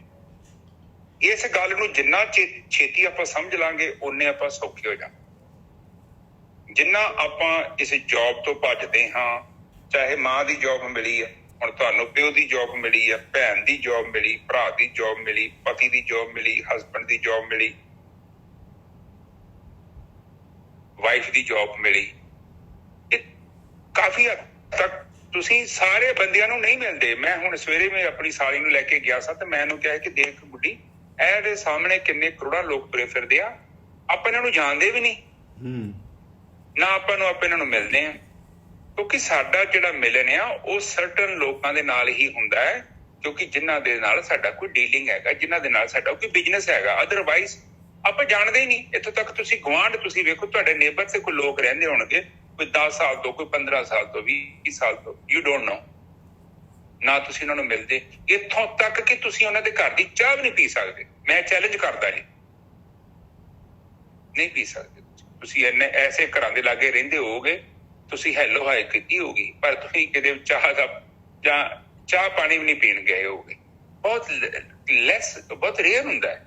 ਤੁਸੀਂ ਅੰਜਲ ਉੱਥੋਂ ਖਾ ਸਕਦੇ ਜਿੱਥੇ ਤੁਹਾਡਾ ਕੋਈ ਹੈ ਬਿਜ਼ਨਸ, ਅਦਰਵਾਈਜ਼ ਵੈਰੀ ਹਾਰਡ। ਇੱਕ ਰੋਟੀ ਨਹੀਂ ਖਾ ਸਕਦੇ ਤੁਸੀਂ ਕਿਸੇ ਦੇ ਘਰੋਂ, ਮੈਂ ਤੁਹਾਨੂੰ ਚੈਲੰਜ ਨਾ ਕਹਿ ਦਿੰਦਾ।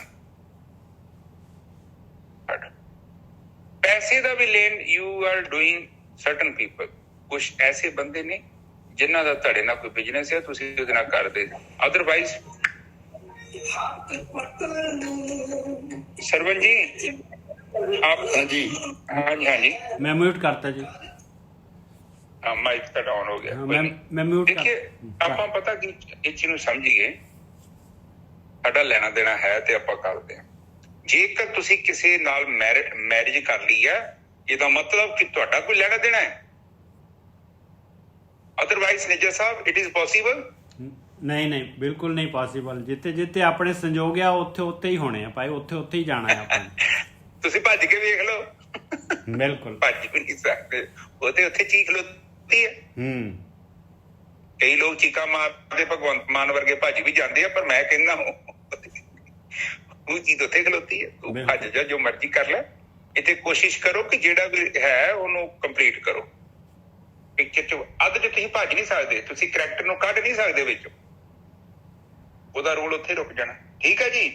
ਦੇਖੋ ਆਪ ਦੇਖੋ ਪਲੀਜ਼, ਇੱਥੇ ਵਿਚਾਰ ਹੋ ਰਹੀ ਹੈ ਕਾਰਜ ਸਵਾਰਨ, ਗੁਰੂ ਆਪੇ ਜੀ ਕਾਰਜ ਸਵਾਰ ਕਰਦਾ ਹੈ। ਦੇਖੋ ਪਹਿਲੀ ਗੱਲ, ਗੁਰ ਕੇ ਪੈਰ ਪਾਏ ਕਾਰਜ ਸਵਾਰ। ਤੇ ਜਦੋਂ ਆਪਾਂ ਕੋਈ ਗੁਰਮੁਖਾਂ ਦੀ ਪੈਰਾਂ ਦੇ ਵਿੱਚ ਪੈਣ ਦਾ ਮਤਲਬ ਦੇਖੋ ਇਹ ਨਿਮਰਤਾ ਹੈ। ਇਹ ਕੋਈ ਪੈਰਾਂ 'ਚ ਬਹਿਣ ਦੀ ਲੋੜ ਨਹੀਂ ਹੁੰਦੀ, ਮਤਲਬ ਕਿ ਹੋਰ ਕੋਈ ਤਰੀਕਾ ਹੀ ਨਹੀਂ ਦੱਸਣ ਦਾ। ਉਹ ਕਹਿੰਦੇ ਕਿ ਤੂੰ ਨਿਮਰਤਾ ਦੇ ਨਾਲ ਉੱਥੋਂ ਗਿਆਨ ਪ੍ਰਾਪਤ ਕਰ, ਗੁਰਮੁਖਾਂ ਕੋਲ ਜਾ, ਸੰਗਤ ਕਰ, ਕਿਉਂਕਿ ਤੇਰੇ ਅੰਦਰ ਜਿਹੜਾ ਅਗਿਆਨ ਹੈ ਉਹਦਾ ਬੁਖਾਰ ਬਹੁਤ ਤੇਜ਼ ਹੈ। ਮਾੜੀ ਮੋਟੀ ਦਵਾਈ ਨਾਲ ਉਤਰੇਗਾ ਨਹੀਂ। ਜਿੰਨਾ ਜ਼ਿਆਦਾ ਤੇਰਾ ਮਨ ਬਿਮਾਰ ਆ, ਉਹਨੂੰ ਸਹੀ ਕਰਨ ਦਾ ਤਰੀਕਾ ਹੈ ਲਗਾਤਾਰ ਉੱਥੇ ਸੰਗਤ ਕਰ। ਪਾਣੀ ਦੀ ਧਾਰਾ ਬੜੀ ਪਾਵਰਫੁਲ ਹੁੰਦੀ ਹੈ, ਵੇਖਣ ਨੂੰ ਬੜੀ ਨਰਮ ਹੈ, ਭਾਵੇਂ ਪਾਣੀ 'ਚ ਕੋਈ ਸ਼ਕਤੀ ਥੋੜੀ ਹੁੰਦੀ ਹੈ, ਪਰ ਲਗਾਤਾਰ ਜਦੋਂ ਪਾਣੀ ਦੀ ਧਾਰਾ ਚੱਲੀ ਜਾਂਦੀ, ਤੱਲੀ ਜਾਂਦੀ ਹੈ, ਵੱਡੀਆਂ ਵੱਡੀਆਂ ਚਟਾਨਾਂ ਨੂੰ ਵੱਢ ਦਿੰਦੀ ਹੈ। ਪਾਣੀ ਇੰਨਾ ਪਾਵਰਫੁਲ ਹੈ, ਹੁੰਦਾ ਤੇ ਬਿਲਕੁਲ ਨਰਮ, ਬਿਲਕੁਲ ਸਰਲ। ਇਸੇ ਤਰ੍ਹਾਂ ਗੁਰਮੁਖਾਂ ਦੀ ਸੰਗਤ ਜਿਹੜੀ ਕੀਤੀ ਹੈ, ਆਪਾਂ ਨੂੰ ਗੁਰੂਆਂ ਦੀ ਸੰਗਤ ਕਰਦੇ ਨਾ ਪਾਣੀ ਦੇ ਨਾਲ, ਤੇ ਇਹਦੇ ਨਾਲ ਕੀ ਹੁੰਦਾ ਕਿ ਇਹ ਮਨ ਨੂੰ ਜਿਹੜੀ ਜਨਮ ਦੀ ਮਨ ਲੱਗੀ ਹੈ ਨਾ, ਨਿੱਜਰ ਸਾਹਿਬ ਨਿਰਮਲ ਹੋ ਜਾਂਦਾ ਹੈ ਮਨ। ਬਿਲਕੁਲ ਠੀਕ ਹੈ ਜੀ, ਬਿਲਕੁਲ ਨਿਰਮਲ ਹੋ ਜਾਂਦਾ ਹੈ, ਕਿਉਂਕਿ ਪ੍ਰਮਾਤਮਾ ਹੀ ਤੇ ਸੰਗਤ ਕਰਾ ਰਿਹਾ ਹੈ। ਕਿਉਂਕਿ ਜਿੱਥੇ ਸੱਚ ਹੈਗਾ, ਜਿੱਥੇ ਕੋਈ ਤੁਹਾਡੇ ਨਾਲ ਲੈਣਾ ਦੇਣਾ ਨਹੀਂ, ਤੁਹਾਡੇ ਨਾਲ ਕੋਈ ਜਾਣਦਾ ਨਹੀਂ ਕੋਈ ਤੁਹਾਨੂੰ, ਉੱਥੇ ਤੇ ਪ੍ਰਮਾਤਮਾ ਹੀ ਡੂਇੰਗ ਹਿਮਸੈਲਫ। ਇੱਧਰ ਵੀ ਪ੍ਰਮਾਤਮਾ, ਇੱਧਰ ਵੀ ਪ੍ਰਮਾਤਮਾ, ਕਿਉਂਕਿ ਪ੍ਰਮਾਤਮਾ ਤੋਂ ਇਲਾਵਾ ਤੇ ਕੁਝ ਹੈ ਨਹੀਂ। ਤੇ ਉਹ ਇੱਕ ਏਦਾਂ ਦਾ ਸਾਧਨ ਬਣਿਆ, ਉੱਥੇ ਫਿਰ ਬਹਿਣ ਦੇ ਨਾਲ ਤੁਹਾਡੇ ਅੰਦਰ ਜਿਹੜੀ ਮਲੀਨਤਾ ਹੈ ਫਰਕ ਪਊਗਾ। ਇਹ ਫਾਰ ਗਰੰਟੀ ਹੈ। ਕਿਉਂਕਿ ਇਹ ਹੋਰ ਕੋਈ ਸਾਧਨ ਹੀ ਨਹੀਂ ਹੈਗਾ, ਇਹੋ ਹੀ ਤੇ ਸਾਧਨ ਹੈ। ਹਾਂਜੀ ਨਜਰ ਸਾਹਿਬ ਅੱਗੇ ਚਲੀਏ। ਹਾਂਜੀ। साध जना के संग पौजल तारन, साकत निंदक दुष्ट खिन माहे विधारन। साकत निंदक दुष्ट किहे जिहा मर्जी होए पाए बंदा, किन्ने मर्जी अवगुण होण ਉਹਦੇ ਵਿੱਚ, ਜੇ ਉਹ ਆਸਾਦ ਸੰਗਤ ਕਰਦਾ ਹੈ, ਗੁਰੂ ਦੇ ਪੈਰਾਂ ਤੇ ਆਉਂਦਾ ਹੈ, ਗੁਰੂ ਦੀ ਮੱਤ ਲੈਂਦਾ ਹੈ, ਤੇ ਉਹਦੇ ਸਾਰੇ ਅਵਗੁਣ ਜਿਹੜੇ ਹੈਗੇ ਵਿਦਾਰ ਦਿੰਦਾ ਹੈ ਮਾਲਕ ਪਰਮਾਤਮਾ। ਤਿਸ ਸਾਹਿਬ ਕੀ ਟੇਕ ਨਾਨਕ ਮਨੇ ਮਾਹੇ, ਉਸ ਮਾਲਕ ਪਰਮਾਤਮਾ ਦਾ ਆਸਰਾ ਜਿਹੜਾ ਹੈਗਾ ਅੰਦਰ ਆਪਣੇ ਮਨ ਦੇ ਵਿੱਚ ਲੈਣਾ ਹੈ ਆਪਾਂ ਨੇ। ਕਿਹੜੇ ਮਾਲਕ ਦਾ? ਜਿਸ ਸਿਮਰਤ ਸੁਖ ਹੋਏ ਸਗਲੇ ਦੁੱਖ ਜਾਏ। ਜਿਸ ਮਾਲਕ ਪਰਮਾਤਮਾ ਨੂੰ ਯਾਦ ਕਰਨ ਦੇ ਨਾਲ ਸੁਖ ਪੈਦਾ ਹੁੰਦਾ ਹੈ ਔਰ ਸਾਰੇ ਦੇ ਸਾਰੇ ਦੁੱਖ ਜਿਹੜੇ ਹੈਗੇ ਦੂਰ ਹੋ ਜਾਂਦੇ ਆ। ਹਾਂਜੀ ਵੀਰ। ਹਾਂਜੀ ਠੀਕ ਹੈ ਜੀ। ਕਹਿੰਦੇ ਆ ਕਿ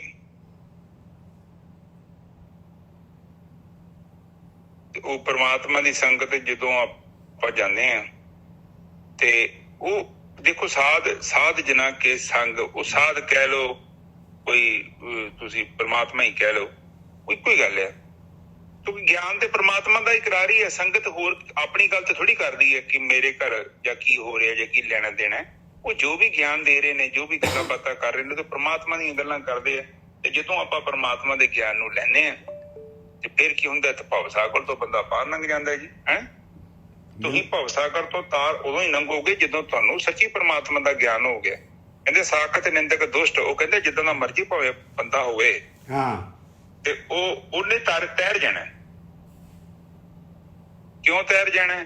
ਕਿਉਂਕਿ ਸੱਚ 'ਚ ਪਾਵਰ ਬੜੀ ਹੈ। ਹੁਣ ਸੱਚ ਦਾ ਸੰਗ ਕੀਤਾ ਜਿਹੜਾ ਉਹਨੇ ਤੁਹਾਡੇ ਜੀਵਨ 'ਚ ਉਚਾਈ ਲੈ ਕੇ ਹੀ ਆਉਣੀ ਆ, ਭਾਵੇਂ ਕਿੰਨਾ ਮਰਜ਼ੀ ਕੋਈ ਮਲੀਨ ਹੋਵੇ। ਨਿਜਰ ਸਾਹਿਬ ਬਿਲਕੁਲ ਸਹੀ ਗੱਲ ਆ, ਬਿਲਕੁਲ ਸਹੀ ਆ।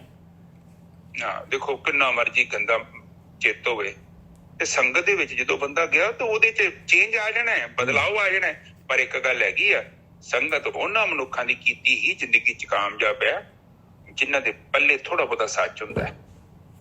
ਦੇਖੋ ਜਿਹਦੀ ਬੈਂਕ 'ਚ ਪੈਸਾ ਨਹੀਂ, ਉਹ ਕਿੱਥੋਂ ਦੇ ਦੂਗਾ? ਨਾ ਉਹ ਸੁਣਾ ਦੇ ਸਕਦਾ। ਉਹ ਕਹਿੰਦਾ ਕਿ ਬਈ ਤੂੰ ਪਹਿਲਾਂ ਮੈਨੂੰ ਆਪਣੇ ਖਾਤੇ 'ਚ ਦਿਖਾ, ਤੇਰੇ ਖਾਤੇ 'ਚ ਪੈਸੇ ਹੈਗੇ? ਤੇ ਵੇਖਿਆ ਨੀ ਜਦੋਂ ਬੱਚੇ ਬਾਹਰ ਜਾਂਦੇ ਆ ਤੇ ਉਹ ਕਹਿੰਦੇ ਕਿ ਫੀਸ ਦੇਵਾਂਗੇ, ਉਹ ਕਹਿੰਦੇ ਪਹਿਲਾਂ ਬੈਂਕ ਦੀ ਸਟੇਟਮੈਂਟ ਲਿਆ, ਮੈਨੇਜਰ ਤੋਂ ਲਿਖਾ ਕੇ ਲਿਆ ਕਿ ਤੂੰ ਆਪਣਾ ਬੱਚਾ ਜਾਂ ਤੂੰ ਖੁਦ ਜਾਣਾ ਚਾਹੁੰਦਾ ਅਮਰੀਕਾ ਕੈਨੇਡਾ, ਕਿ ਤੇਰੇ ਖਾਤੇ 'ਚ ਇੰਨੇ ਪੈਸੇ ਹੈਗੇ, ਕਿਉਂਕਿ ਉੱਥੇ ਤੇ ਖਰਚਾ ਬੜਾ। ਇਸੇ ਹੀ ਤਰ੍ਹਾਂ ਜੀਵਨ ਦੇ ਵਿੱਚ ਜਿੱਥੇ ਆਪਾਂ ਸੰਗਤ ਕਰਦੇ ਹਾਂ ਉੱਥੇ ਏਦਾਂ ਦੇ ਬੰਦੇ ਚਾਹੀਦੇ ਨੇ 2-4 ਜਿਹੜੇ ਇਹ ਨਾਮ ਅਭਿਆਸੀ ਹੋਣ। ਆਮ ਸੰਗਤ ਦੀ ਗੱਲ ਕਿਤੇ ਨਹੀਂ ਹੋਈ, ਇਹ ਗੱਲ ਯਾਦ ਰੱਖਿਓ। ਸੰਗਤ ਉੱਥੇ ਕੀਤੀ ਹੀ ਕਾਮਯਾਬ ਆ, ਸਫਲ ਆ ਜਿਨ੍ਹਾਂ ਨੇ ਸੱਚ ਨੂੰ ਖਰੀਦਿਆ ਹੈ।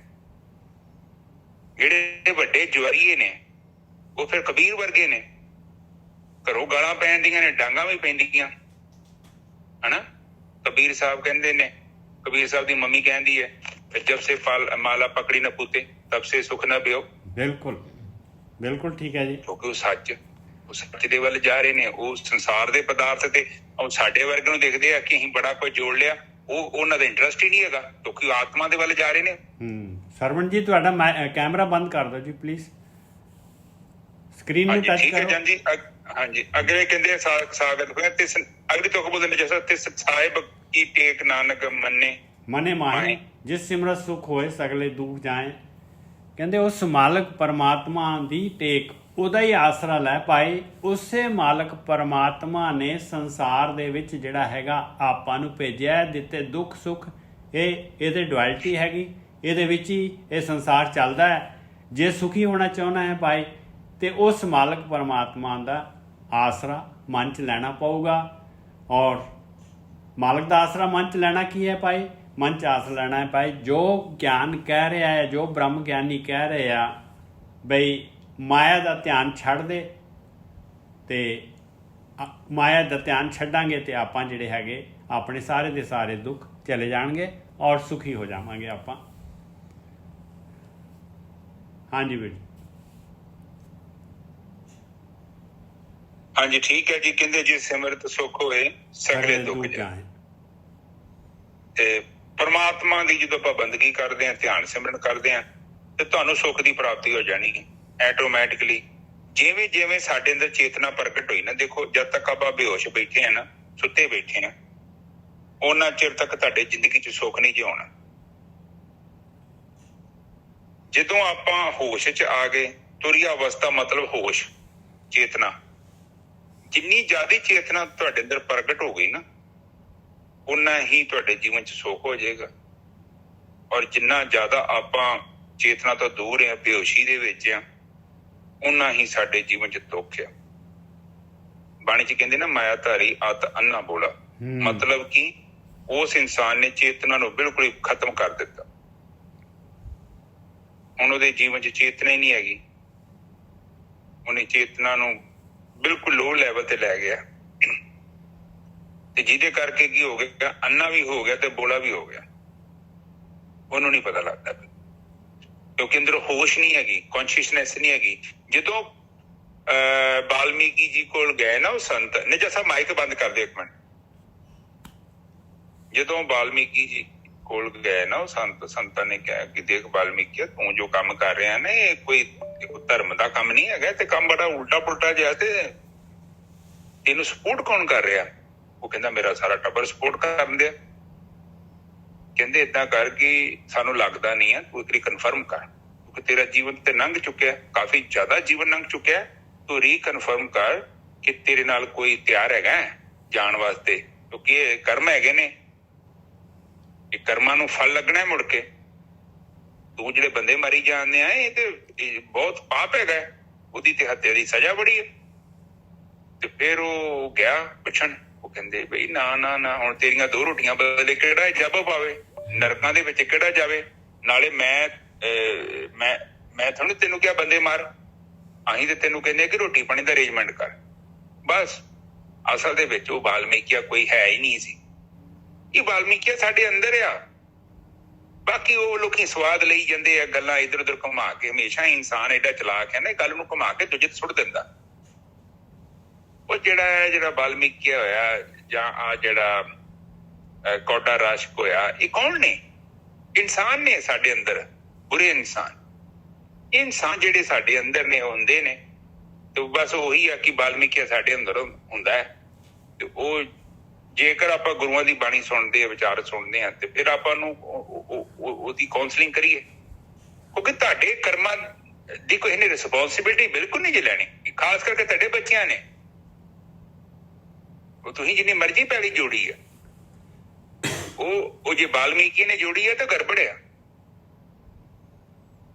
ਕਿਉਂਕਿ ਵਾਲਮੀਕੀ ਦਾ ਫੈਮਿਲੀ ਨੇ ਆਖਰ ਤੇ ਕਹਿ ਦਿੱਤਾ ਕਿ ਭਈ ਅਸੀਂ we are not going to take any responsibility, ਕਿ ਤੇਰੀ ਰੋਟੀਆਂ ਦੇ ਬਦਲੇ ਹੀ ਹੁਣ ਨਰਕ 'ਚ ਜਾਈਏ। ਤੂੰ ਪਤਾ ਨਹੀਂ ਕਿੰਨਾ ਬੰਦਾ ਮਾਰ ਛੱਡਿਆ, ਤੇ ਹੁਣ ਉਹ ਬੰਦੇ ਜਿਹੜੇ ਮਾਰੇ ਨੇ ਉਹਨਾਂ ਦੀ ਸਜ਼ਾ ਵਾ, ਕਿਉਂਕਿ ਕਰਮ ਹੈ। ਕਰਮ ਨੇ ਤੇ ਫਲੀ ਭੂਤ ਹੋਣਾ। ਤੁਸੀਂ ਧਰਤੀ 'ਚ ਬੀਜ ਬੀਜਤਾ, ਉਹਨੇ ਉੱਗਣਾ ਵਾ। ਕਿੱਦਾਂ ਰੋਕ ਦੋ? ਦੱਸੋ ਮੈਨੂੰ। ਉਹ ਕਣਕ ਝੋਨਾ ਤੁਹਾਡੇ ਕੋਲ ਬੀਜ ਹੈਗਾ, ਤੁਹਾਡੇ ਚਿੱਤ 'ਚ ਹੈਗਾ, ਨਹੀਂ ਬੀਜਿਆ ਤੇ ਪਿਆ ਵਾ ਘਰੇ ਪਿਆ, ਉਹਨੇ ਕੀ ਕਹਿਣਾ? ਭੜੋਲੇ 'ਚ ਪਿਆ। ਪਰ ਜਦੋਂ ਬੀਜ ਦਿੱਤਾ ਫਿਰ ਪੰਗਾ ਪੈ ਗਿਆ।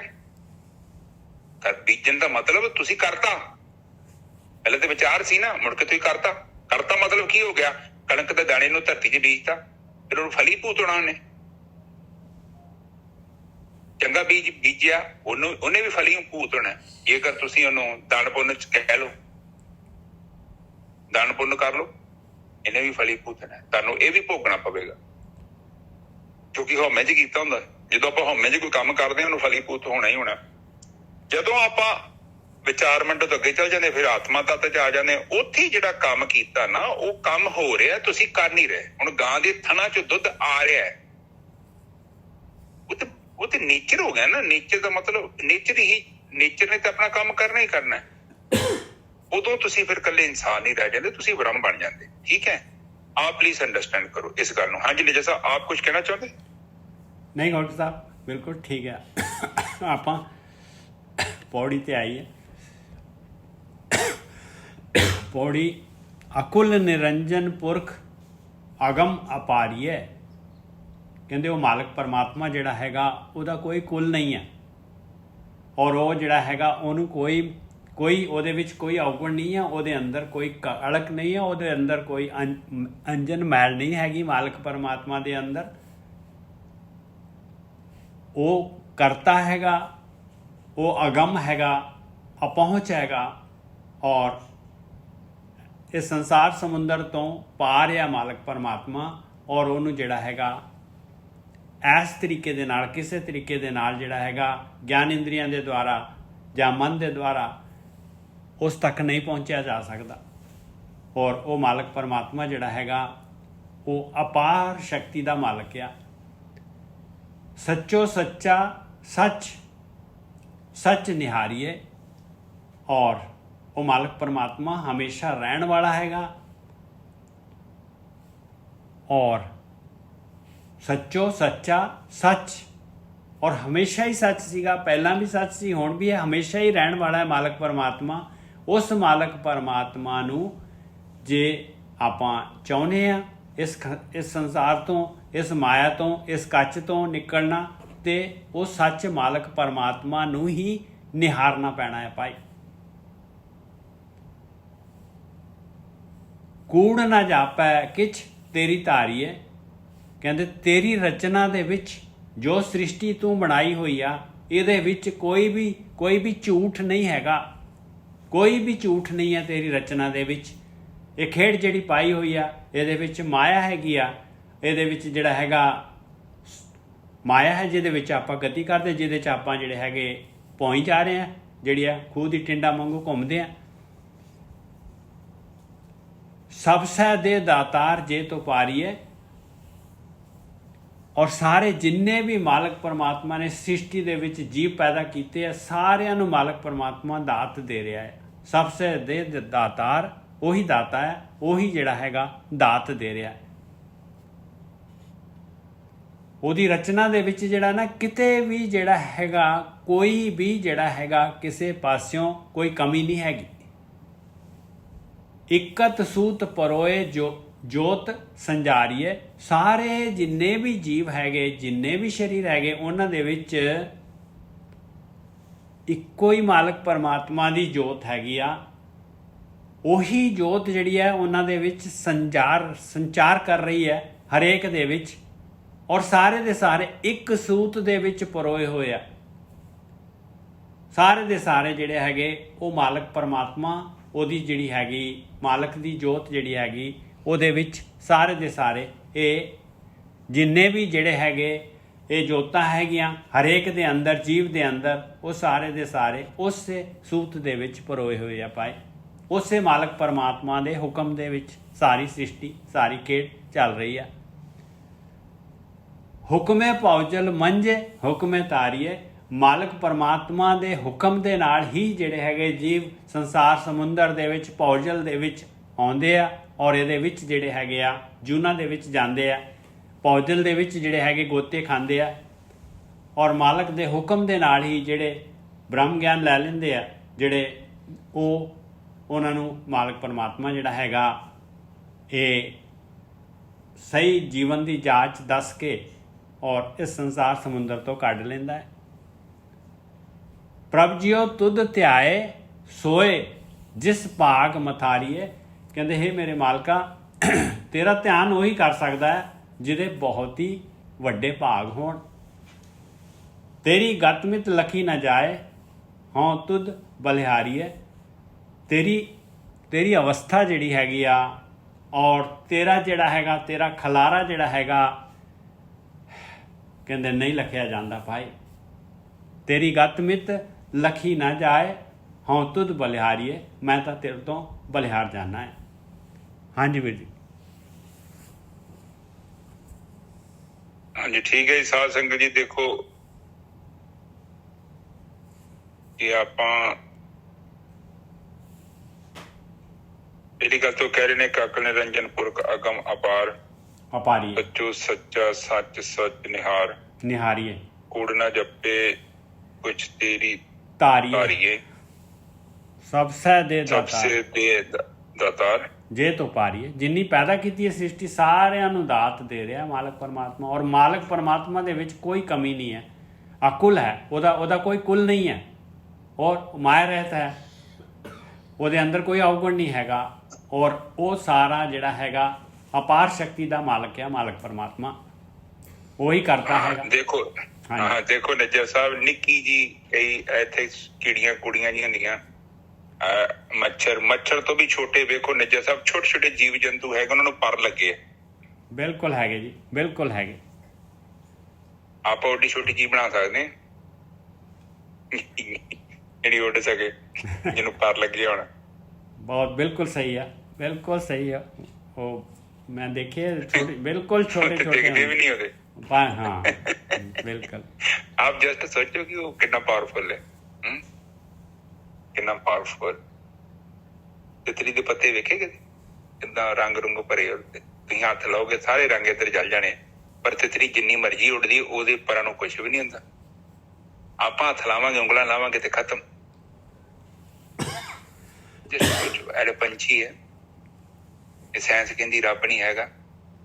ਜਿਹੜੇ ਪੰਛੀਆਂ ਦੇ ਪਰ ਵੇਖੇ, ਉਹਨਾਂ ਨੂੰ ਪਾਣੀ ਨਹੀਂ ਲੱਗਦਾ, ਉੱਦਾਂ ਹੀ ਵਾਟਰਪ੍ਰੂਫ ਹੈਗੇ, ਕਿਉਂਕਿ ਰੱਬ ਨੂੰ ਪਤਾ ਹੈ ਕਿ ਉਹਨਾਂ ਨੇ ਬਰਸਾਤਾਂ ਦੇ ਵਿੱਚ ਰਹਿਣਾ, ਰੁੱਖਾਂ ਦੇ ਥੱਲੇ ਰਹਿਣਾ।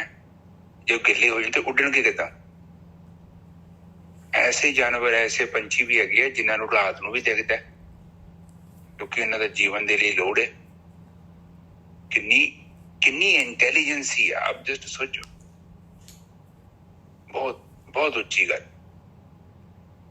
ਜੇਕਰ ਦੇਖਿਆ ਜਾਵੇ ਇੱਥੋਂ ਤੱਕ ਜਿਹੜੇ ਝੋਟੇ ਝਾਟੇ ਆ ਨਾ, ਬਲਦ, ਇਹ ਵੀ ਸਾਡੀਆਂ ਜ਼ਰੂਰਤਾਂ ਸੀ, ਕਿਉਂਕਿ ਕੁਦਰਤ ਨੇ ਉਹ ਐਨੀਮਲ ਬਣਾ ਕੇ ਰੱਖੇ ਸਾਡੇ ਲਈ, ਕਿਉਂਕਿ ਉਹ ਇਸ ਲਈ, ਕਿਉਂਕਿ ਇੱਕਦਮ ਟਰੈਕਟਰ ਨਹੀਂ ਆਉਣਾ, ਪਹਿਲਾਂ ਉੱਥੋਂ ਹੀ ਸ਼ੁਰੂਆਤ ਹੋਣੀ ਸੀ। ਘੋੜਾ ਵੇਖੋ,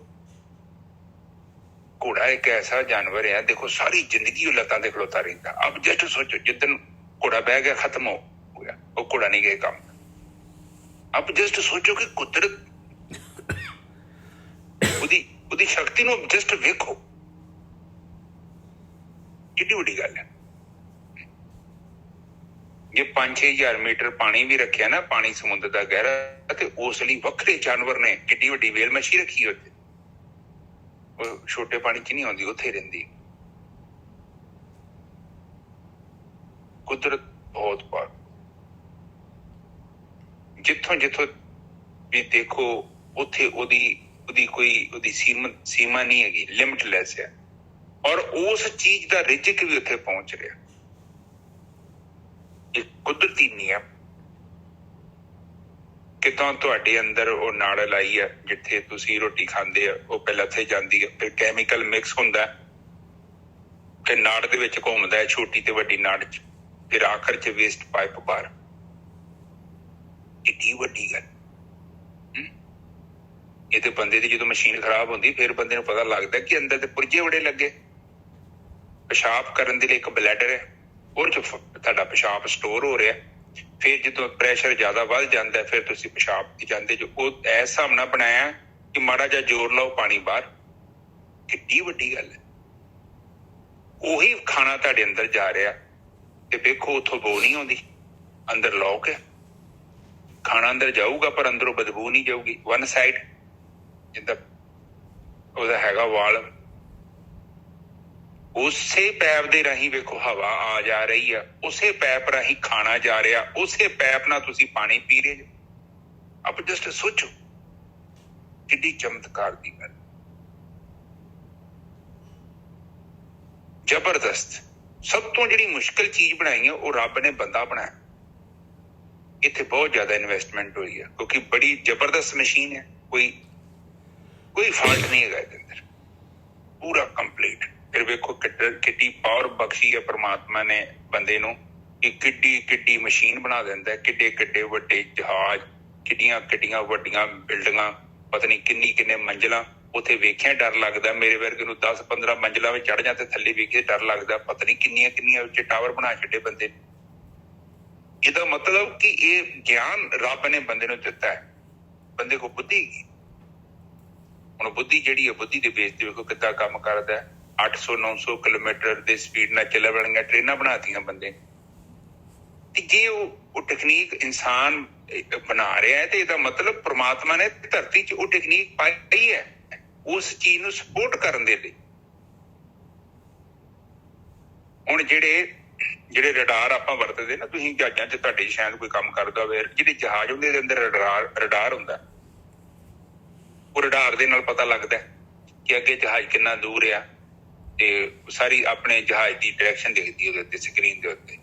ਇਹ ਜਿਹੜੇ ਪੰਛੀ ਹੈ ਨਾ, ਨਿੱਕੀਆਂ ਚਿੜੀਆਂ, ਇਹਨਾਂ ਦੇ ਅੰਦਰ ਰਡਾਰ ਲੱਗੇ ਜੇ, ਜਿਹੜੇ ਸਾਡੇ ਜਹਾਜ਼ਾਂ 'ਚ ਲੱਗੇ ਹੈ ਨਾ।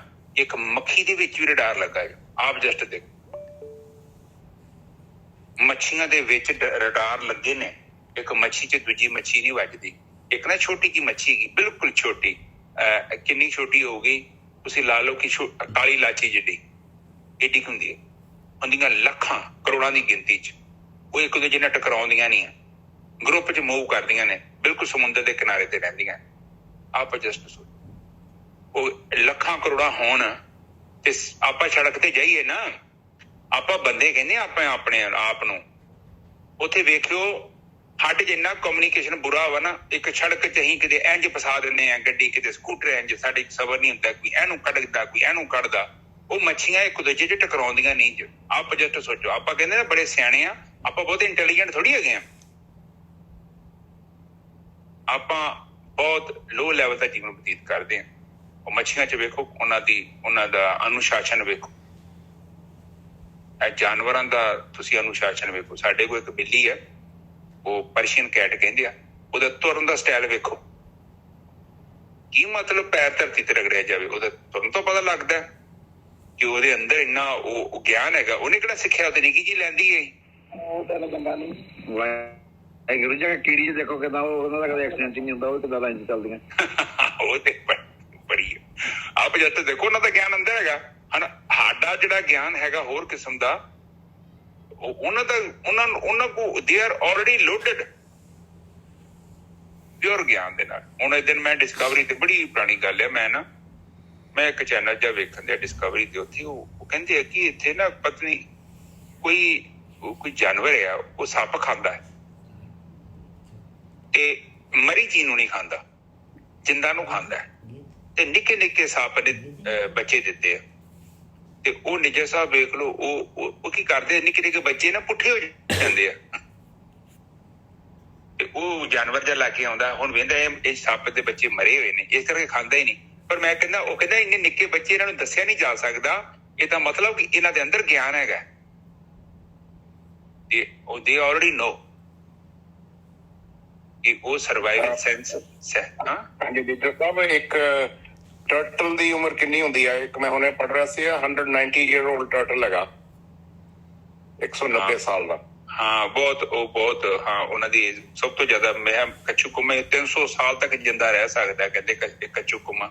ਆਪ ਸੋਚੋ, 3 ਕੱਛੂ ਕੁੰਮੇ ਹੋਣ ਤੇ 1 ਸਦੀ ਲੰਘਾ ਸਕਦੇ।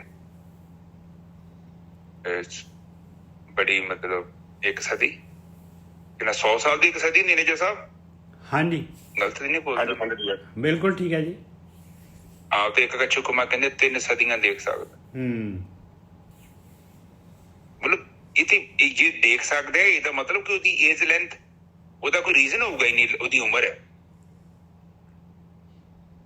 ਮਤਲਬ ਕੁਦਰਤ ਨੇ ਬਹੁਤ ਕਮਾਲ ਦੀ ਚੀਜ਼ਾਂ ਬਣਾਈਆਂ ਨੇ। ਹੁਣ ਦੇਖੋ ਤੁਹਾਡਾ ਵਾਲਾ ਜਿਹੜੇ ਜੰਗਲ ਨੇ, ਜੰਗਲ 'ਚ ਜਿਹੜੇ ਜਾਨਵਰ ਨੇ ਐਕਚੁਅਲੀ ਬਹੁਤ ਸ਼ਿੰਗਾਰੇ ਨੇ, ਚਾਹੇ ਹਿਰਨ ਆ, ਚਾਹੇ ਉਹ ਗੈਂਡਾ ਹੈ, ਹਾਥੀ ਹੈ, ਉਹਨੇ ਡੈਕੋਰੇਸ਼ਨ ਕੀਤੀ ਹੋਈ ਹੈ ਪੂਰੀ। ਉਹ ਤੇ ਬੰਦਾ ਹੈ ਖਤਰਨਾਕ ਹੈ, ਗੰਦਾ ਵਾ, ਕਬਜ਼ਾ ਕਰ ਲੈਂਦਾ ਧਰਤੀ ਤੇ, ਫਿਰ ਉਹ ਸਾਰਾ ਕੁਝ ਕਹਿੰਦਾ ਮੇਰਾ ਜੰਗਲ ਜੰਗਲ ਵੱਢ ਦੋ, ਲੱਕੜਾਂ ਲੈ ਆਉਂਦਾ ਤੋਂ ਵੱਢ ਕੇ। ਪਰ ਕਦੇ ਨਹੀਂ ਸੋਚਦਾ ਕਿ ਇਹ ਜਿਹੜਾ ਜੰਗਲ ਹੈ, ਇਹ ਇੱਥੇ ਜੀਵ ਜਿਹੜੇ ਹੈਗੇ ਉਹ ਕਿੱਥੇ ਜਾਣਗੇ। ਇਹਨੂੰ ਤਾਂ ਆਪਣਾ ਪੈਸਾ ਦਿਖਦਾ। ਪਰ ਕੁਦਰਤ ਨੇ ਤੇ ਸਾਡੇ ਮਨੋਰੰਜਨ ਦੇ ਲਈ ਉਹ ਵੇਖੋ ਸਭ ਕੁਝ ਲਾਇਆ ਉੱਥੇ, ਸੋ ਬਿਊਟੀਫੁਲ। ਹੁਣ ਵੇਖੋ ਇੱਥੇ ਪੰਜਾਬ 'ਚ ਇੱਲਾਂ ਹੀ ਨਹੀਂ ਹੈਗੀਆਂ, ਪਤਾ ਨਹੀਂ ਕਿੱਧਰ ਚਲ ਗਈਆਂ ਵਿਚਾਰੀਆਂ। ਤੇ ਨਾ ਇੱਥੋਂ ਦੀ ਸਰਕਾਰ ਨੂੰ ਚਿੰਤਾ ਹੈ। ਪਹਿਲਾਂ ਗਲਿੰਜਾਂ ਹੁੰਦੀਆਂ ਸਨ, ਉਹ ਵੀ ਪਤਾ ਨਹੀਂ ਭੱਜ ਭੁੱਜ ਗਈ, ਕਿਉਂਕਿ ਉਹ ਕੁਛ ਤੇ ਆਪਾਂ ਕੀਤਾ ਹੈ ਜਿਹਦੇ ਕਰਕੇ ਉਹ ਲੁਪਤ ਹੋ ਰਹੇ ਨੇ, ਉਹ ਜਾਤੀਆਂ ਲੁਪਤ ਹੋ ਰਹੀਆਂ ਨੇ। ਹੁਣ ਜਦੋਂ ਈਕੋ ਸਿਸਟਮ ਖਰਾਬ ਹੋਊਗਾ, ਫਿਰ ਧਰਤੀ ਤੇ ਫਿਰ ਬਿਮਾਰੀਆਂ ਆਉਂਦੀਆਂ, ਕਿਉਂਕਿ ਇਹ ਚੀਜ਼ ਤੁਸੀਂ ਕਦੇ ਇੱਕ ਦਾ ਜਾਨਵਰ ਕੱਢ ਲੋਗੇ ਤੇ ਧਰਤੀ ਬੈਲੈਂਸ ਚੱਲੂਗੀ। ਇੱਕ ਸਾਈਕਲ ਦੀ ਚੈਨ ਵੇਖੀ ਆ, ਹਰ ਇੱਕ ਉਹ ਕੁੰਡੀ ਦੀ ਲੋੜ ਆ, ਤੁਸੀਂ ਕੁੰਡੀ ਨਹੀਂ ਕੱਢ ਸਕਦੇ ਉਹ ਚੋਂ। ਇੱਥੇ ਮੋਟਰਸਾਈਕਲ ਆ, ਉੱਥੇ ਹਜ਼ਾਰਾਂ ਹੀ ਨਟ ਲੱਗੇ ਨੇ, ਤੁਸੀਂ 1-2 ਨਟ ਕਿੱਦਾਂ ਕੱਢ ਲੋਗੇ? ਉੱਥੇ ਮੇਜਰ ਸਾਹਿਬ ਪ੍ਰੋਬਲਮ ਨਹੀਂ ਹੋਊਗੀ ਮਸ਼ੀਨ 'ਚ? ਬਿਲਕੁਲ ਪ੍ਰੋਬਲਮ ਆ ਜਾਏਗੀ ਗੋਲਡੀ ਸਾਹਿਬ। ਇਸੇ ਤਰ੍ਹਾਂ ਇਹ ਧਰਤੀ ਸਾਰਾ ਇਹ ਮਸ਼ੀਨ ਹੈ ਬਹੁਤ ਵੱਡੀ, ਇੱਕ ਪਰਿਆਵਰਨ ਈਕੋ ਸਿਸਟਮ, ਤੇ ਇਹਦੇ ਵਿੱਚ ਤੁਸੀਂ ਇੱਕ ਦਿਨ ਕੱਢ ਲਓ ਬਸ, ਤੇ ਬਸ ਹੋ ਗਿਆ ਕੰਮ। ਫਿਰ ਉਹ ਜਿਹੜਾ ਨਟ ਆ, ਜਿਹਦਾ ਟ੍ਰੇਨ ਦੇ ਵਿੱਚ ਕੋਈ ਪੁਰਜੇ ਕੱਢ ਲਏ ਤੁਸੀਂ, ਫਿਰ ਉਹ ਮਸ਼ੀਨ ਖਰਾਬ ਹੋ ਜਾਣੀ। ਇਸੇ ਤਰ੍ਹਾਂ ਮਨੁੱਖ ਹੈ, ਮਨੁੱਖ ਹੀ ਕਰਦਾ ਵਿੱਚ ਪੁਰਜੇ ਕੱਢ ਲੈਂਦਾ, ਕਹਿੰਦਾ ਕੋਈ ਨਹੀਂ ਏਦਾਂ ਚਲਾਓ। ਪਰ ਇੱਕ ਸਮਾਂ ਆਊਗਾ ਇੱਥੇ ਧਰਤੀ ਤੋਂ ਕੋਈ ਨਾ ਕੋਈ ਅਜੀਬ ਜਿਹੀ ਚੀਜ਼ ਆਵੇਗੀ, ਕਿਉਂਕਿ ਉਸ ਚੀਜ਼ ਨੇ ਉਹਨੂੰ ਰੋਕਿਆ। ਉਹਦਾ ਕੰਮ ਕੌਣ ਕਰੂ? ਹੁਣ ਉਹ ਕੰਮ ਤੇ ਉੱਥੇ ਖਲੋਤਾ ਰਹਿ ਗਿਆ। ਅੱਜ ਦੀ ਵਿਚਾਰ ਨਿੱਜਰ ਸਾਹਿਬ ਇੱਥੇ ਸਮਾਪਤ ਕਰ ਦਈਏ? ਹਾਂਜੀ ਵੀਰ ਜੀ।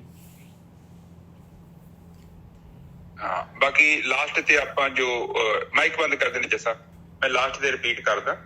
ਸੋ ਬਾਣੀ ਦੇ ਵਿੱਚ ਗੁਰੂਆਂ ਨੇ ਸਾਨੂੰ ਸਮਝਾਇਆ ਸੰਗਤ ਕਰਨੀ ਹੈ, ਸੰਗਤ ਦੇ ਕਰਨ ਦੇ ਨਾਲ ਸੋ ਭਾਵ ਭੂਪ ਸਾਰੇ ਖਤਮ ਹੋ ਜਾਂਦੇ ਆ, ਤੇ ਨਿਰੰਜਨ ਜਿਹੜਾ ਪਰਮਾਤਮਾ ਉਹਦੇ ਦਰਸ਼ਨ ਹੋ ਜਾਂਦੇ ਆ। ਠੀਕ ਹੈ, ਤੇ ਇਹ ਕਹਿੰਦੇ ਕਿ ਦੁੱਖ ਵੀ ਜਿਹੜੇ ਤੇਰੇ ਹੈਗੇ ਨੇ, ਇਹ ਤੇਰੇ ਖਤਮ ਹੋ ਜਾਣਗੇ, ਟੈਂਪਰੇਰੀ ਨੇ। ਬਾਕੀ ਜੇ ਤੂੰ ਚਾਹਵੇਂ ਭਗਤੀ ਕਰਕੇ ਇਹਨਾਂ ਨੂੰ ਖਤਮ ਕਰ ਸਕਦਾ, ਤੇ ਪਰਮਾਤਮਾ ਨੂੰ ਆਪਣੇ ਅੰਦਰ ਆਰਾਧਨਾ ਹੈ, ਤੇ ਜੀਵ ਦੇ ਨਾਲ ਵੀ ਤੁਸੀਂ ਉਹਦਾ ਸਿਮਰਨ ਕਰ ਸਕਦੇ। ਜੋ ਨੇਤਰਾਂ ਦੇ ਨਾਲ ਦੇਖਣਾ ਹੈ ਸਾਹਮਣੇ ਨੂੰ, ਉਸ ਗੁਰੂ ਨੂੰ, ਆਪਣੇ ਗੁਰੂਆਂ ਨੂੰ, ਬਾਣੀ ਨੂੰ ਪੜ੍ਹਨ ਲੱਗਿਆ ਫਿਰ ਉਹਦੇ ਵਿੱਚ ਸਰਵਣ ਵੀ ਕਰਨਾ, ਉਹਨੂੰ ਸੁਣਨਾ ਹੈ। ਤੇ ਫਿਰ ਰੱਤੇ ਜਾਣਾ ਪ੍ਰਮਾਤਮਾ ਦੇ ਵਿੱਚ। ਆਪਾਂ ਜਦੋਂ ਰੱਤੇ ਜਾਂਦੇ ਹਾਂ ਰੰਗ ਦੇ ਵਿੱਚ, ਰੰਗ ਚੜ ਜਾਂਦਾ ਹੈ ਹੌਲੀ ਹੌਲੀ ਕਰਕੇ। ਤੇ ਫਿਰ ਪ੍ਰਮਾਤਮਾ ਕੀ ਕਰਦਾ ਹੈ ਕਿ ਸਾਨੂੰ ਇਸ ਭਵ ਸਾਗਰ ਤੋਂ ਪਾਰ ਲੰਘਾ ਦਿੰਦਾ ਹੈ, ਆਪਣੇ ਚ ਸਮੇਟ ਲੈਂਦਾ ਹੈ। ਪਰ ਕਹਿੰਦੇ ਜਗਤ ਦੇ ਵਿੱਚ ਏਦਾਂ ਦੇ ਬਹੁਤੇ ਲੋਕ ਨਹੀਂ ਹਨ, ਬਹੁਤ ਥੋੜੇ ਲੋਕ ਨੇ। ਤੇ ਪ੍ਰਮਾਤਮਾ ਤੋਂ ਇਲਾਵਾ ਹੋਰ ਕੋਈ ਸਾਨੂੰ ਰੱਖ ਨਹੀਂ ਸਕਦਾ। ਠੀਕ ਹੈ ਜੀ। ਤੇ ਇਹ ਜਿਹੜੀ ਸਾਨੂੰ ਵਿਧੀ ਦਾ ਪਤਾ ਲੱਗਦਾ ਗੁਰਮੁਖਾਂ ਦੀ ਸੰਗਤ ਕੀਤਿਆਂ, ਫਿਰ ਹੌਲੀ ਹੌਲੀ ਕਰਕੇ ਫਿਰ ਉਹ ਪ੍ਰਮਾਤਮਾ ਸਭ ਤੋਂ ਪਹਿਲਾਂ ਸਾਨੂੰ ਸੰਗਤ ਬਖਸ਼ਦਾ ਹੈ। ਤੇ ਫਿਰ ਉਸ ਸੰਗਤ ਦੇ ਵਿੱਚ ਆਪਾਂ ਬਾਰ-ਬਾਰ ਜਾਂਦੇ ਹਾਂ ਤੇ ਇੱਕ ਸਮਾਂ ਆਉਂਦਾ ਹੈ ਤੇ ਆਪਾਂ ਭਵ ਸਾਗਰ ਤੋਂ ਪਾਰ ਲੰਘ ਜਾਂਦੇ ਹਾਂ। ਤੇ ਪਰ ਉਹ ਕਹਿੰਦੇ ਕਿ ਇੱਥੇ ਕੋਈ ਫਰਕ ਨਹੀਂ ਪੈਂਦਾ, ਭਾਵੇਂ ਕੋਈ ਕਿੱਡਾ ਮਰਜ਼ੀ ਪਾਪੀ ਹੋਵੇ, ਭਾਵੇਂ ਉਹਨੇ ਜੋ ਮਰਜ਼ੀ ਕੀਤਾ ਹੋਵੇ।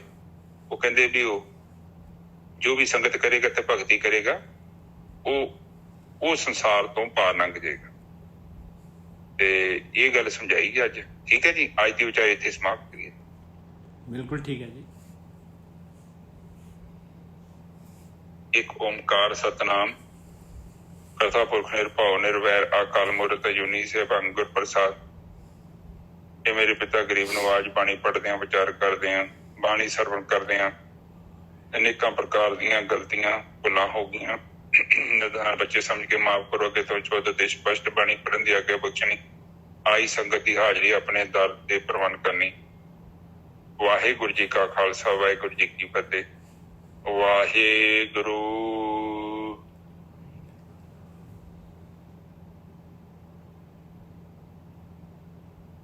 ਵਾਹਿਗੁਰੂ।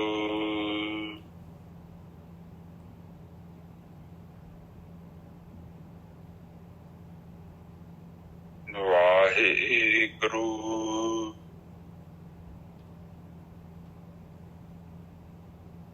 ਵਾਹਿਗੁਰੂ। ਵਾਹਿਗੁਰੂ।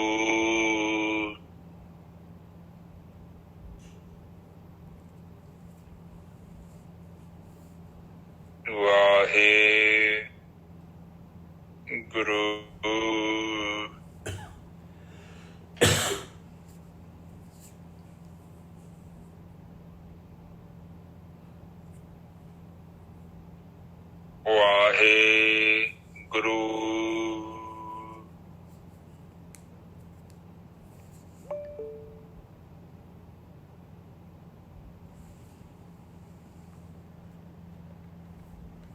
ਵਾਹਿਗੁਰੂ। ਵਾਹਿਗੁਰੂ।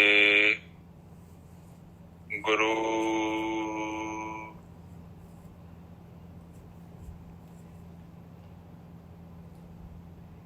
ਵਾਹਿਗੁਰੂ।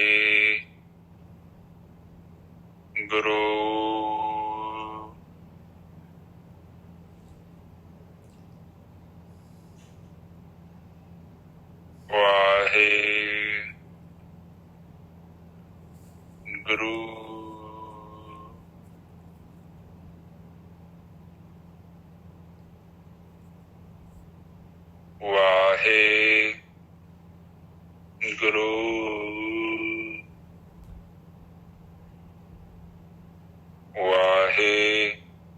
ਵਾਹਿਗੁਰੂ।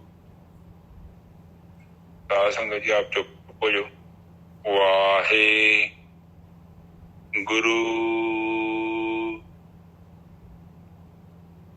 ਵਾਹਿਗੁਰੂ।